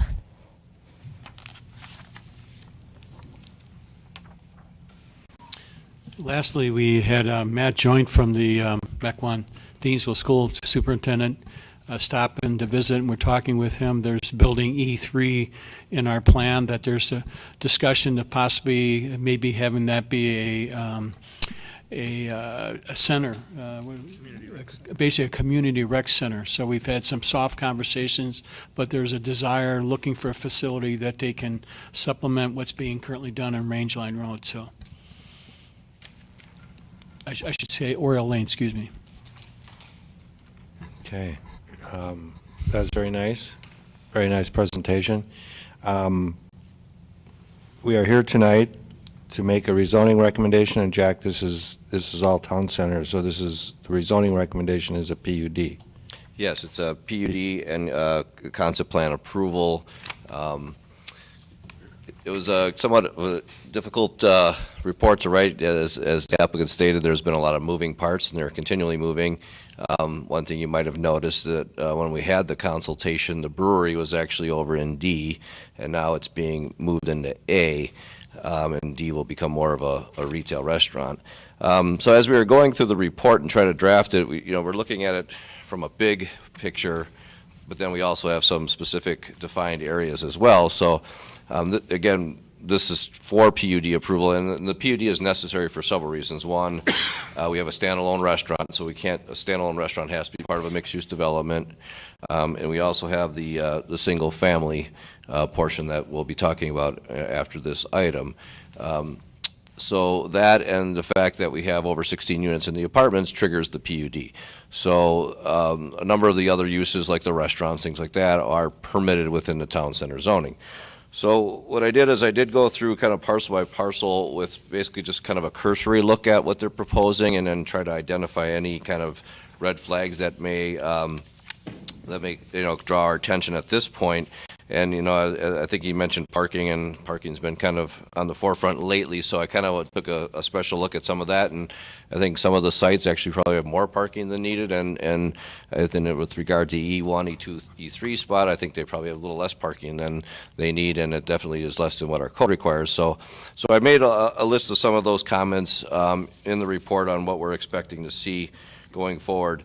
There was also a lot of discussion about waivers, and the code does allow waivers to be granted in the town center, but that can be done at building and site plan. We weren't really comfortable at this point granting any wholesale waivers to any of the specific buildings, because I think as we go forward, they will change, and we will have those all back in front of the commission on an individual basis. So at this point, we're not, we obviously try to strive for compliance with the code, and if there is a valid reason for a waiver, we'll review that at the time of building and site plan. The other big issue that I think we have to talk about, we all think the project's really well done, and then the engineering aspect kind of comes in and puts us on hold a little bit, and so we have to talk about traffic and flow through the site. So one of the things that we want to see done is a traffic impact analysis to determine does the plan for Industrial Road, is it realistic? Will it work with the type of vehicles that go through there? Will there be any other modifications, changes that are needed along the intersections of Mequon and Industrial, or Mequon and Buttrock? And we just don't have those answers now, and I think it's important to have those answers before council takes action on the PUD, because it could dramatically possibly change what this would look like in the long run. So that's like, one major issue that I think that we have to address before we can really take it any further. The other is obviously the issue with the single family. Right now, single family is not permitted in the town center zone, and I know we'll be talking about potentially making a modification to that, but that also will need to be addressed and approved prior to council taking action on this particular PUD. So I did list, and if you want to go through these in specifics, we can talk about them. I did list a number of bullet points where we felt that improvements were needed to the concept plan. And I also have a chronology in the report regarding where this would go from here. We did talk with the applicant about potentially a TIF incentive.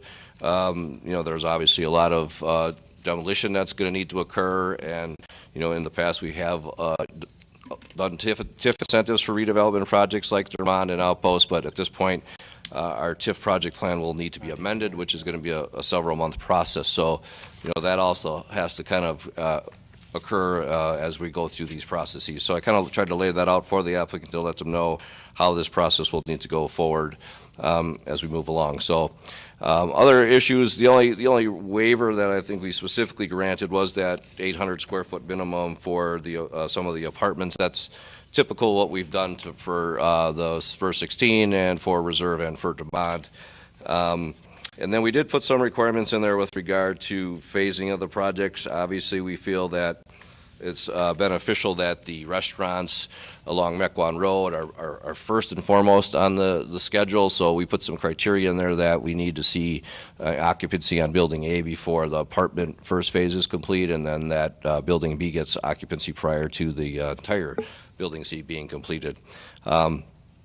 You know, some of the other issues we're kind of struggling with at this point is that some of these are talking about 2 or 3 years out, and you know, things will evolve, things will change, but I think as long as we have the framework of the PUD established, we protect ourselves, and we still have the town center zoning district to follow in terms of the guidelines.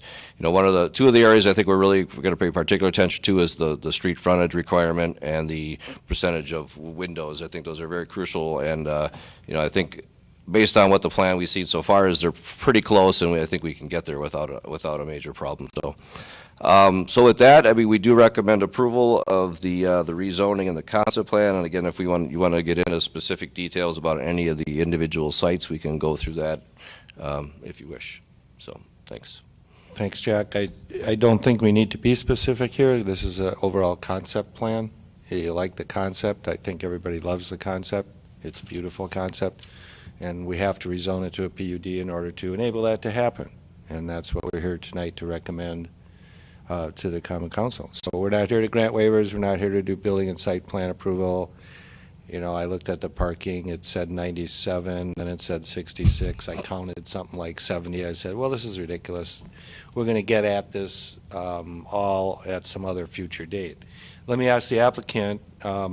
Jack refers to his report, and he lists 20 conditions of concept approval, and let's remember, this is just concept approval. This is not specific approval.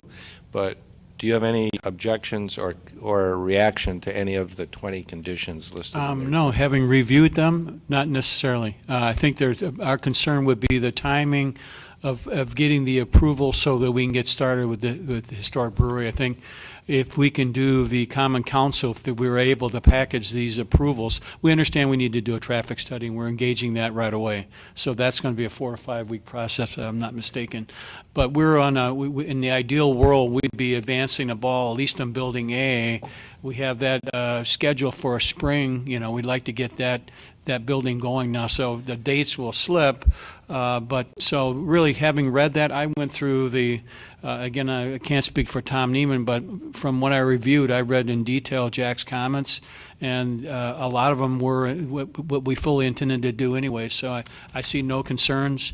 The materials, we can revisit that. We think, you know, that will be done at a building approval stage, and so we'll fight that battle then. But parking, we can get there. To your point, we've got enough parking on the site. If we do a shared parking arrangement, some may appear to be low, but we have enough parking on site.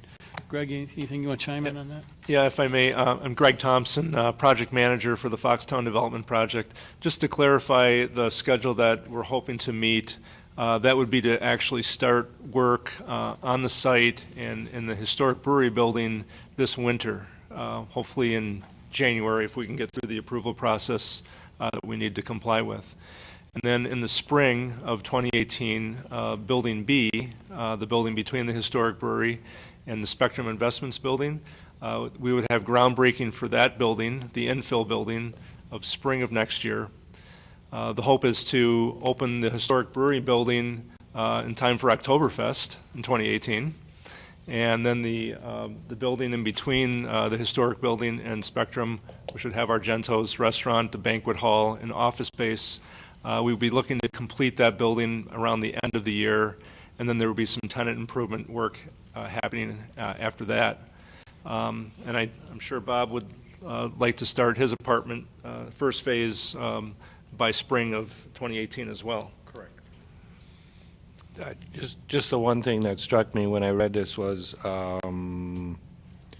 under number 5, one of Jack's comments there, no occupancy shall be granted for the apartments until you build the brewery and the Yeah, the timing works retail. out for us. And that makes sense. I understand that makes sense. But no occupancy means you've already built the building. And so if they never build, Yeah. the brewery, you're going to have an empty apartment building sitting there. So be careful. Right, yeah. No, we understand, no tiki, no washi. I mean, or at least the way it's worded. Yeah, no. Don't get ahead of yourself. Sure. Well, the intent is there, we didn't want to hold up building permits for some of the phases because we knew some of the, like the apartment's going to take a lot longer, my guess is, than, maybe building B. So it is risky on their part, but we wanted to allow them to start on it. We just didn't want to issue any occupancy until those are done, so. Commissioner Worth. A few thoughts. One, phenomenal-looking project, and thank you for your interest in doing that here in Mequon. I know it's not the time or the place, but I like the cedar and shake siding. I like the little wider columns, and even if it means a little bit less window, it's a nicer looking building. It looks a little less like something that came out of Bay Shore. So it's nicer looking architecture. I like the fact that they're actually roofs and it's not all flat roofed.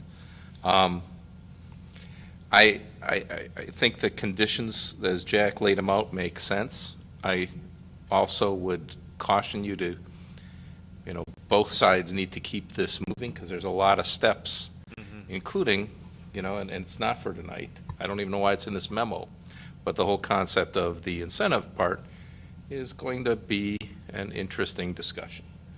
But that's not for tonight. I'm assuming we're going to approve it tonight. The only thing I'd like to ask is that somewhere in the process, we also, besides simply saying they've got to have enough parking pursuant to code, that we have a parking tabletop study that's consistent in scope and authorities as the desktop or tabletop study we had for Mequon Town Center 1. I just think that we have proven that we have problems with parking. We've proven that the process hasn't worked very well, and if we've learned one thing, we can't repeat it on another big development that comes into Mequon. And I think that we ought to not only be doing our own internal calculations, but ought to have somebody be verifying what the expectation is.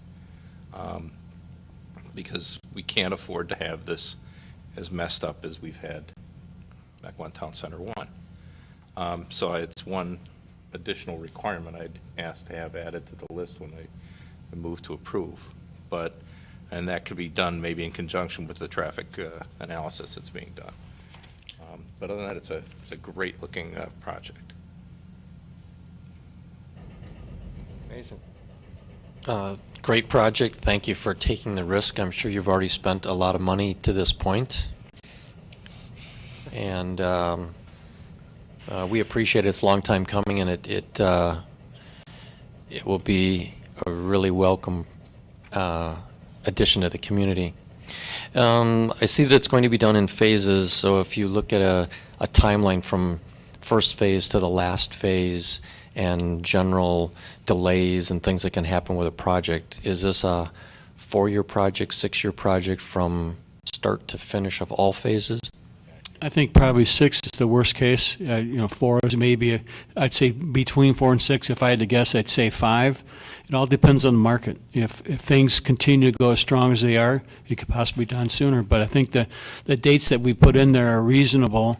Probably the last one would be, again, the absorption of the condominiums. And if what we're hearing in the marketplace, that would be, they'll build them as they sell them. And so I can't speak for Tom's Object, but to the degree they're being sold, they're going to continue to build. Correct, Tom? You got it. So, again, everything's driven by the market. And so, we can't speak, God forbid there would be another crash. So that's always having been through that, we all kind of hedge our bets. The town center guidelines were done 12 years ago, but we had a big hiccup, as we all know. And so we're all optimists here. You have local stakeholders that are committed to seeing this through. And so providing that everything goes as well as we think it will. We really think that this will become a destination.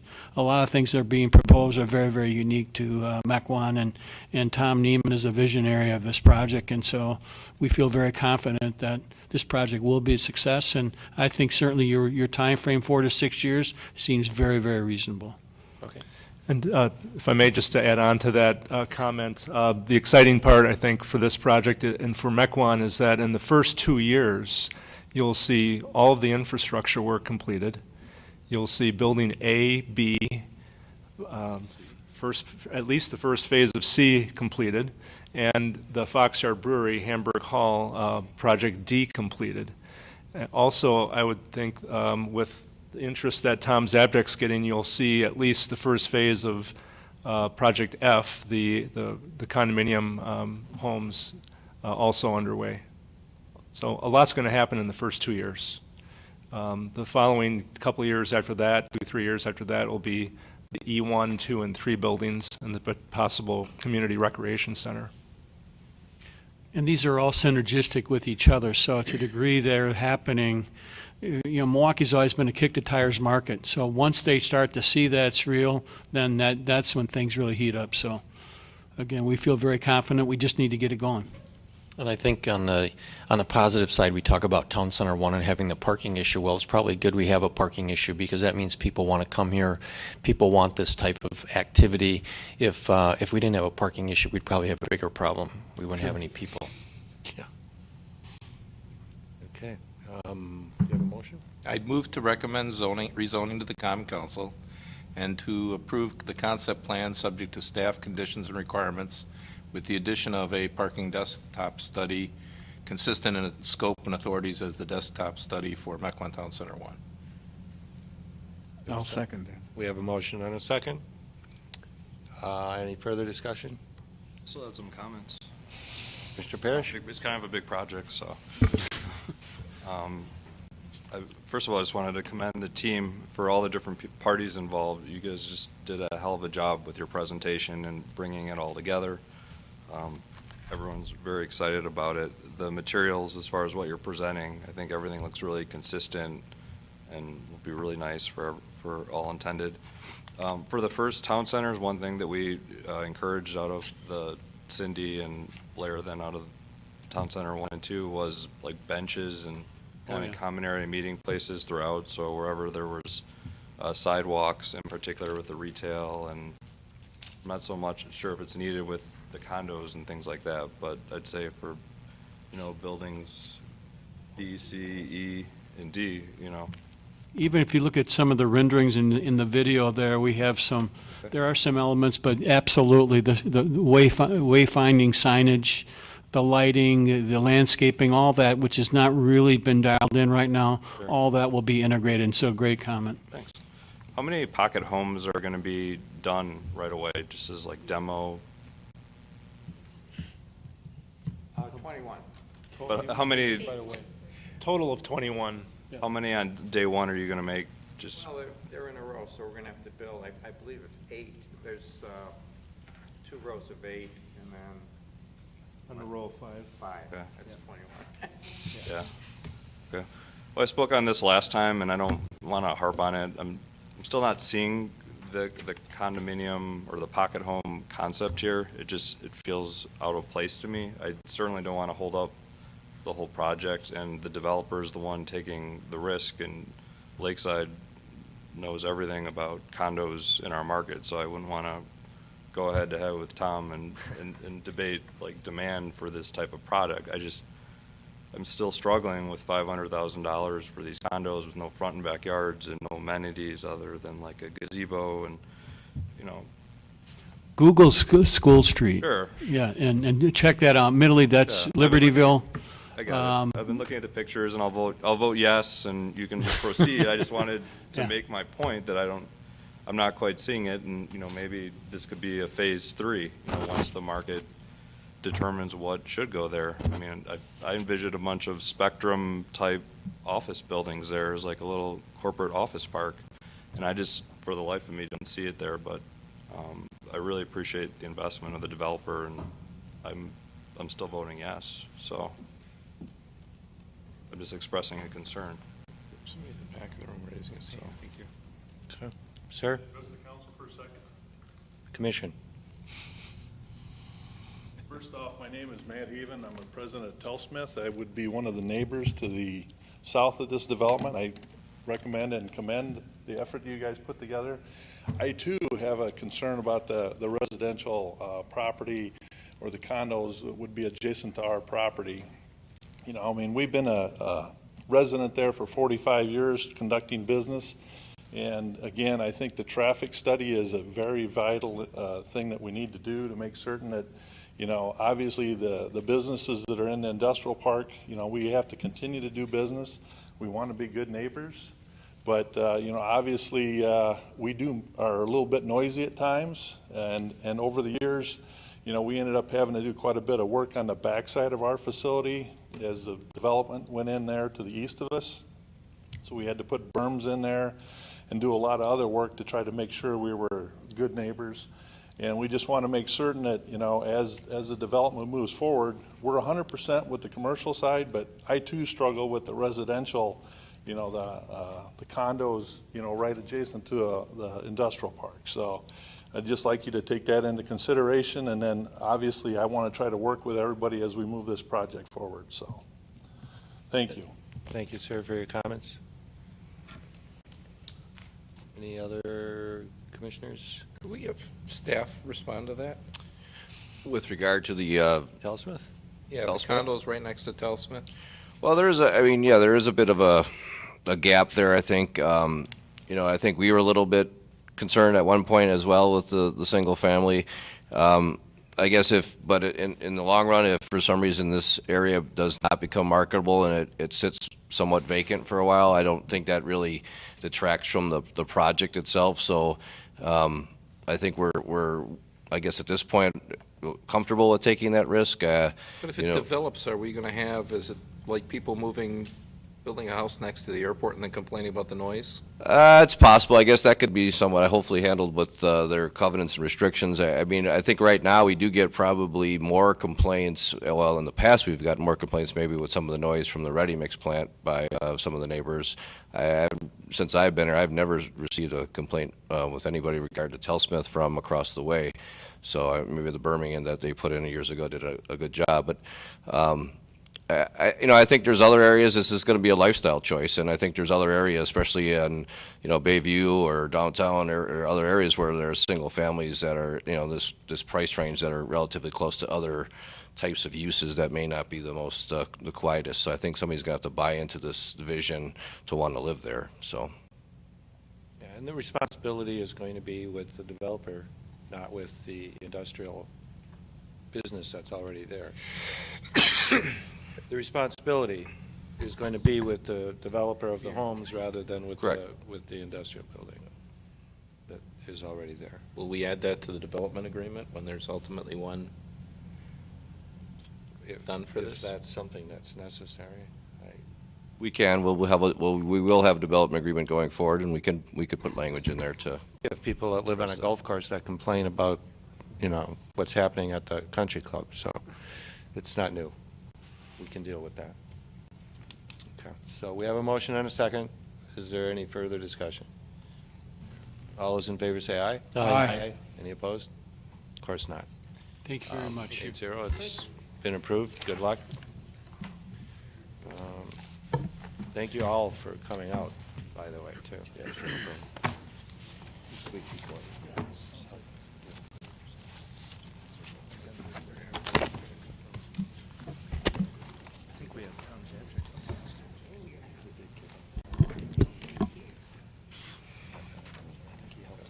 No.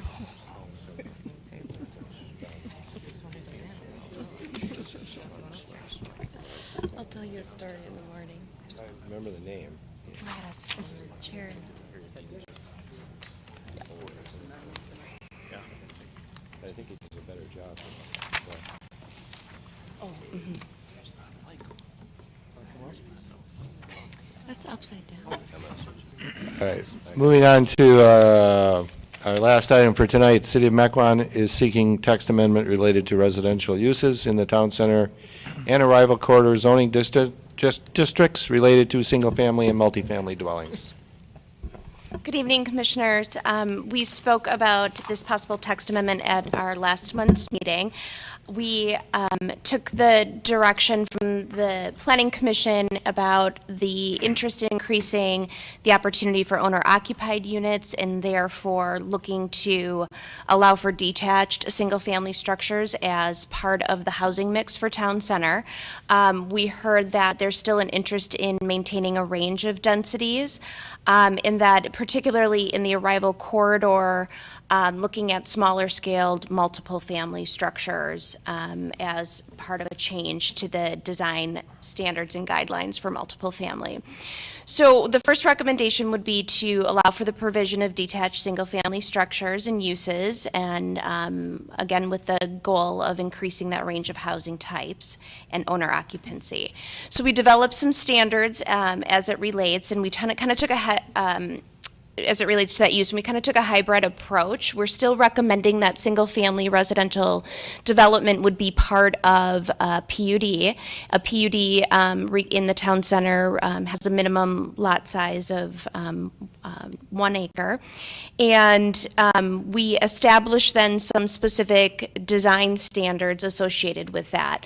And this particular change in the ordinance would apply to both the town center zoning district and the arrival corridor district.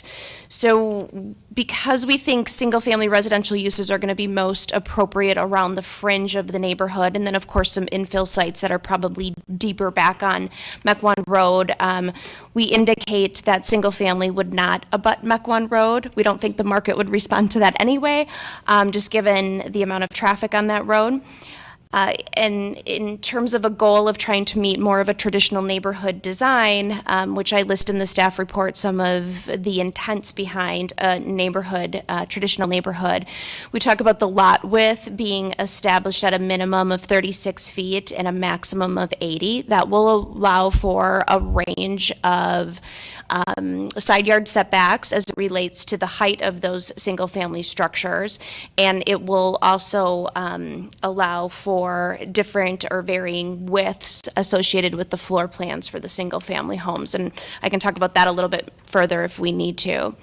We've established setbacks and required an increase in the side yard setback for every additional story as it relates to single-family, and then we require, as you probably saw, and I think Stephen even talked about a little bit in the Foxtown proposal, that we are looking to provide that curb appeal and that interaction at the public realm, and have asked for some design improvements like a sidewalk connection from the public street to the principal entrance of the home, that we require the principal entrance of the home to face the public street and to incorporate a porch as part of it as well. One of the things we mentioned in here is that the height shall be a minimum of 1.5 stories and a maximum of 2.5 stories. We talked a little bit about the height of buildings and the massing of multiple family. In this particular case, we were considering what maybe a single-story, single-family home might look like in some of those fringe areas of the neighborhood, like on Industrial Drive, and we think that would probably be out of scale with what the surrounding development would end up being. However, in the arrival corridor, and you can see here based on the map, those are the green ones that are fronting on Mequon Road. With the standard that single-family residential development cannot front on Mequon Road and your residential is going to be to the rear, to allow for single-story back in those particular areas isn't going to necessarily, present a poor aesthetic as part of the development. So if the commission thinks that single-story, single-family residential development might be appropriate in that area, staff is certainly comfortable with, reducing that minimum or taking that minimum out and allowing for a single-story. I think the key here is that under the requirement for the PUD for the process, I think we can have those discussions at the time a development proposal would come in. And again, this is kind of the example of depending on the context and the location within the town center neighborhood, what some massings and some height and some character, where it might be appropriate and where it might not be. So we're trying to be broad with some of these standards and then allow the PUD process to dictate some of the specific details. We talk about front yard setbacks and that access to the single-family residential structures would occur through the rear of the property instead of the front. So maybe if we can stop there and we can talk about those single-family detached structure standards, if there's any questions before we talk a little bit more about the multiple family. Go ahead. Two questions. I sent you an email about this one earlier, but it says the first floor elevation shall not exceed 7 feet above the average street elevations. That's a confusing description, at least to me. You're talking about the base of the first floor?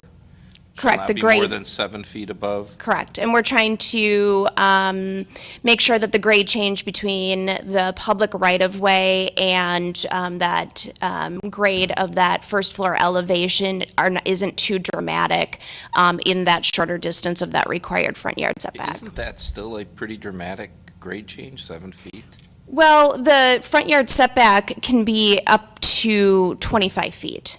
Well, and that was going to be the second part I was going to talk about. You said that an orderly variation of the front setback is preferable to a strict uniform setback. It looked like, for example, in Foxtown, at least some of the pictures, that the porches kind of lined up with each other so that neighbors were talking to neighbors and, That's which correct. would be a traditional neighborhood look as opposed to one house sticking forward and one house sticking back. Well, and this gives the flexibility to do either or. Really? Mhm. Okay, so it's just preferable, it's not a requirement. Well, it's establishing what the minimum and the maximum is. Well, yeah, but the first sentence there sounds like you don't want to allow a uniform front to the, at least that's the way I would read it. Maybe it'll be cleared up when we see an actual ordinance, but, I hope that's not the requirement. Other than that, this. I think we're talking about allowing for some undulation of those front yard setbacks and allowing for certain projections to be part of it. I mean, your front yard porch or your principal entrance may project further out. And again, I think with the PUD requirement and being able to review the overall master plan, we're going to be able to establish what the appropriate variation of that will be. I think we're just trying to provide some flexibility, but not end up with something that has a 0 front yard setback or 2 feet off of the sidewalk, and then the next building or even the next development, master plan development, ends up being, at 25. Well, this all looks good. Final question, Mr. Chair. I hope we can divide the 3 recommendations and vote on them separately, because my vote will not be the same on all 3. So I move to divide the question, which I think is. Divide the question. What? We can divide the question. Okay. Anybody Take- else have any comments on single-family residential standards? So I move approval. Move approval? I'll second. With the change of allowing the 1-story, at least the flexibility of potentially a 1-story, excuse me. Minimum of 1 story, maximum of 2.5. Isn't 1.5 just a 1-story with a roof? No? Okay. That's So we would just strike the minimum. right. Below ground, bunkers. Okay, never know. Okay. We're not going to blow up, are we? I don't know, something weird's going on. All right, so we have a motion and a second to approve recommendation number 1 regarding single-family detached housing. Excuse me, what are we approving? I didn't hear that. We are approving recommendation number 1 from staff report. To allow single-family To housing. allow detached single-family housing. With respect to setbacks? We didn't change it. We didn't Okay. change anything, except you can have a single story. Thank you. Okay. All in favor, say aye. Aye. Any opposed? Okay. Move on to recommendation number 2.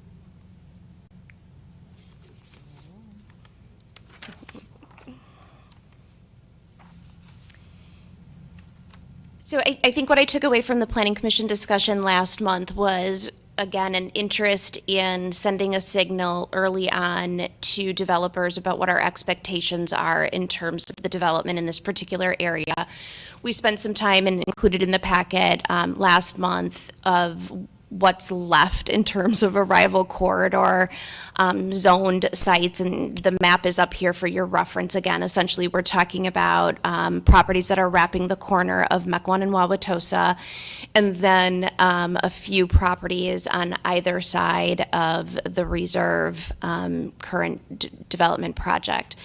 So I think if some of these standards and the way in which we've structured this for multiple family and arrival corridor, if we can gain some consensus here tonight from the Planning Commission, we will come back with some further regulations as it relates to the town center properties that are left for redevelopment. I just think the context of the two particular areas and their not only the surrounding development, but even the street, the road system is different between those two portions or sections of the town center.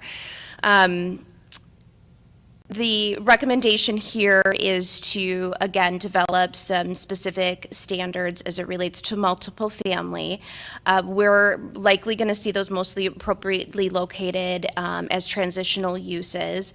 I don't know that you'll see a lot of multiple family even fronting on Mequon Road. Again, when you look at arrival corridor, I think you're going to see that residential component be set to the rear of those larger structures, similar to how the reserve master plan is laid out. So we added the standard that multiple family residential structures would not abut Mequon Road, that they would not contain distinct second-story dwelling units. That was a particular interest at the Planning Commission meeting last month. And that we have the placement of those multiple family structures fronting on some sort of public or private street, or even an interior private courtyard. Some of you might remember the master plan that was proposed for the site where the reserve is right now, and it included a rear road separating the commercial from the residential, and we had a number of townhomes fronting on that private road. That's what we would expect to see similarly for the remaining arrival corridor sites. Again, speaking to pedestrian access, so we create individual fronted or individual entrances and access to those units. In this particular case, we talk about the vehicular access either being located to the rear or the interior, including attached garage and or private driveways that can accommodate at least a minimum of one vehicle. And again, we established the height at a minimum of 1.5 stories to a maximum of 2.5. I'd move approval, but to change the 1.5 to delete the 1.5 minimum. To leave it in? To delete. Or delete it, okay. You have a second? I'll second that. Commissioner Schaefer? I have a question. Sorry if I'm being thick. So, multiple family residential structures shall not contain distinct second-story dwelling units. But then the height, there'll be a maximum of 2.5 stories. So that's really just allowing the Townhouse development. Mhm. Any other comments? We have a motion and a second. All those in favor say aye. Aye. Aye. Any opposed? Moving right along. Recommendation number 3, Kim. The recommendation here would be to look to rezone the reserve parcel from arrival corridor PUD to town center PUD, including the property immediately to the east of it, so that there is a clear distinction between the arrival corridor and the town center zoning.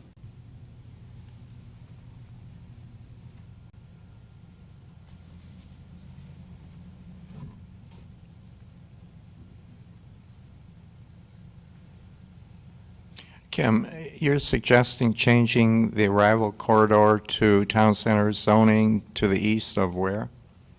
To the east of the current reserve project. So where you see the AC/PUD, the property to the immediate east. That retail strip? Mhm. Yeah. In need of redevelopment, town center zoning offers some greater flexibility in terms of commercial uses and sizes associated with commercial uses. Makes sense. I'm going to vote no on this, because I think the town center was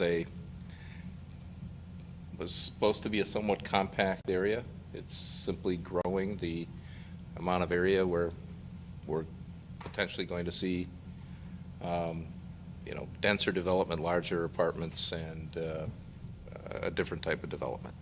I don't think that strip should be included. The reserve is what the reserve is, and it's approved now. But, and frankly, as much as I like the reserve building, I don't think that should have been outside the town center. So I'm going to vote no. It's all we're really changing is that little strip. Yep. Yeah. I'm going to vote no.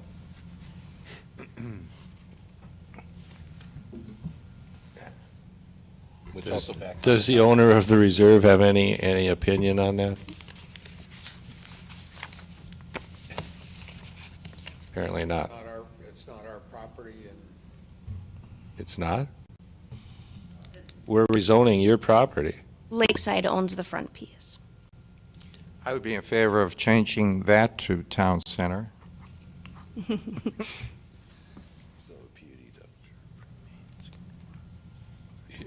Well, you're rezoning the reserve and the entire parcel, correct? Correct. The It would give more- assisted living, the memory care, and Yep, the. it would there wouldn't be a nonconformity issue, as Alderman Weir said, it's built, it's established with the PUD. It would provide some greater flexibility from commercial use standpoint for the front piece that Lakeside intends to develop. And then it does connect that piece with the town center zoning piece that's at the corner of Bunch Rock, which is where there's a hair salon and a vacuum repair.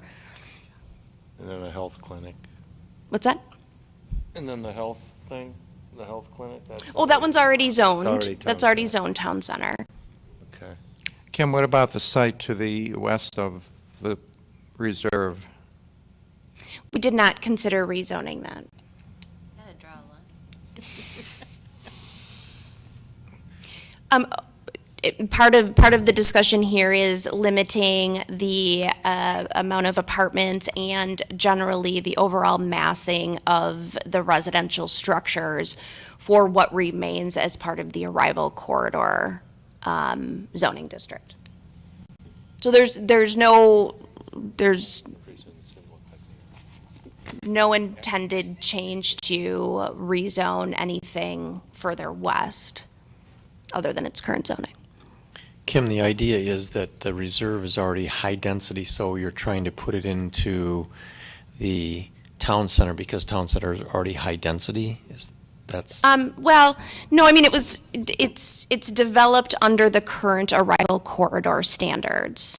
So it's compliant with the arrival corridor, but once we change all of these regulations, it wouldn't be compliant with those new standards in arrival corridor. And then when you have, it's just an oddity then to have, the other piece that's between that site and the town center zone site where Aurora is on the corner. So either you leave it the way it is or you rezone the two sites. Yeah.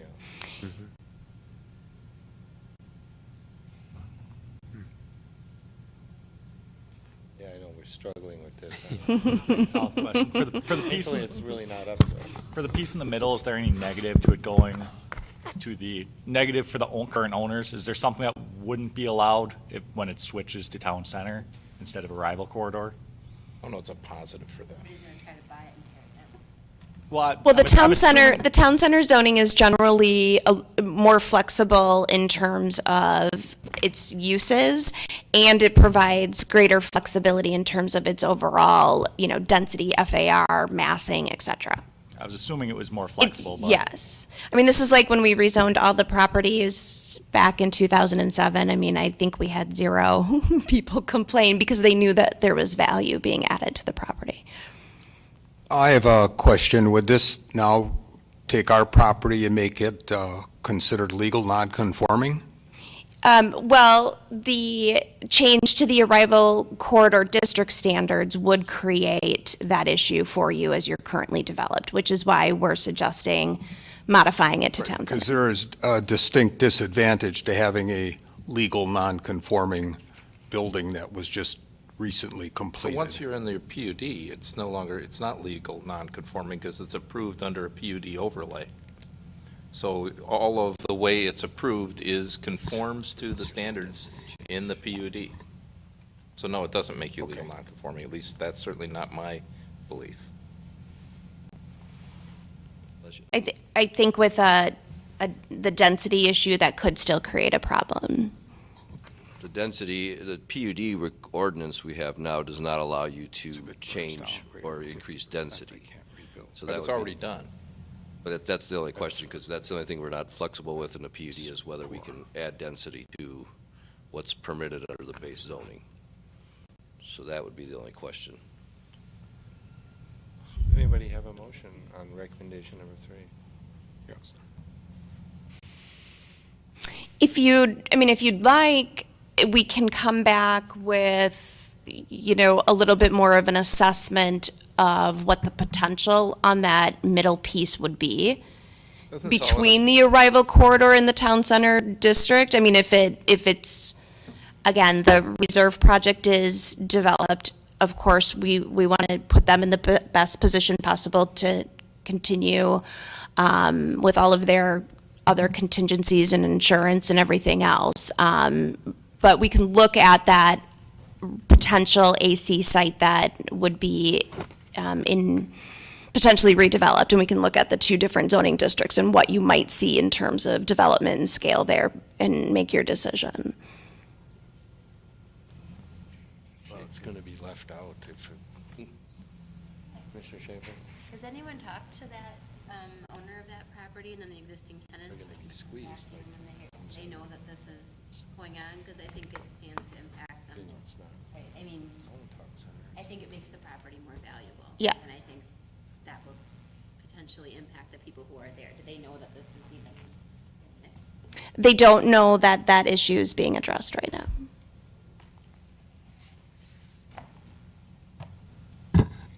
Well, I'll recommend that we approve recommendation number 3. Second. Motion and a second. Is there any discussion of that? Call the roll. Kim? Commissioner Hawley? Aye. Commissioner Becky Schaefer? You sure? I wanted you to call me laugh. Okay, I'll come back to you. Commissioner Parrish? Aye. Commissioner Mason? Aye. Commissioner Lemke? Aye. Commissioner Jim Schaefer? Aye. Alderman Worth? No. Mayor Abendroth? Aye. Vote passes 7-1. Did this approval include the reserve? Yes. It did. It is now, well, it's recommended to be zoned town center. Yes. The decision's made at the council. Yes, it's recommended to the council. So you'll hear this debate again. Tomorrow And we'll or clarify some of those issues. next month? Is it tomorrow, Kim? No. No, it's November and December. Okay, and our next meeting is November 13th. And by the way, my vote might change based on what we do with the town center also. Yeah. Standards. Motion to adjourn? Moved. So moved. Second. All in favor, say aye. Aye. We are adjourned. You guys I guess, stick around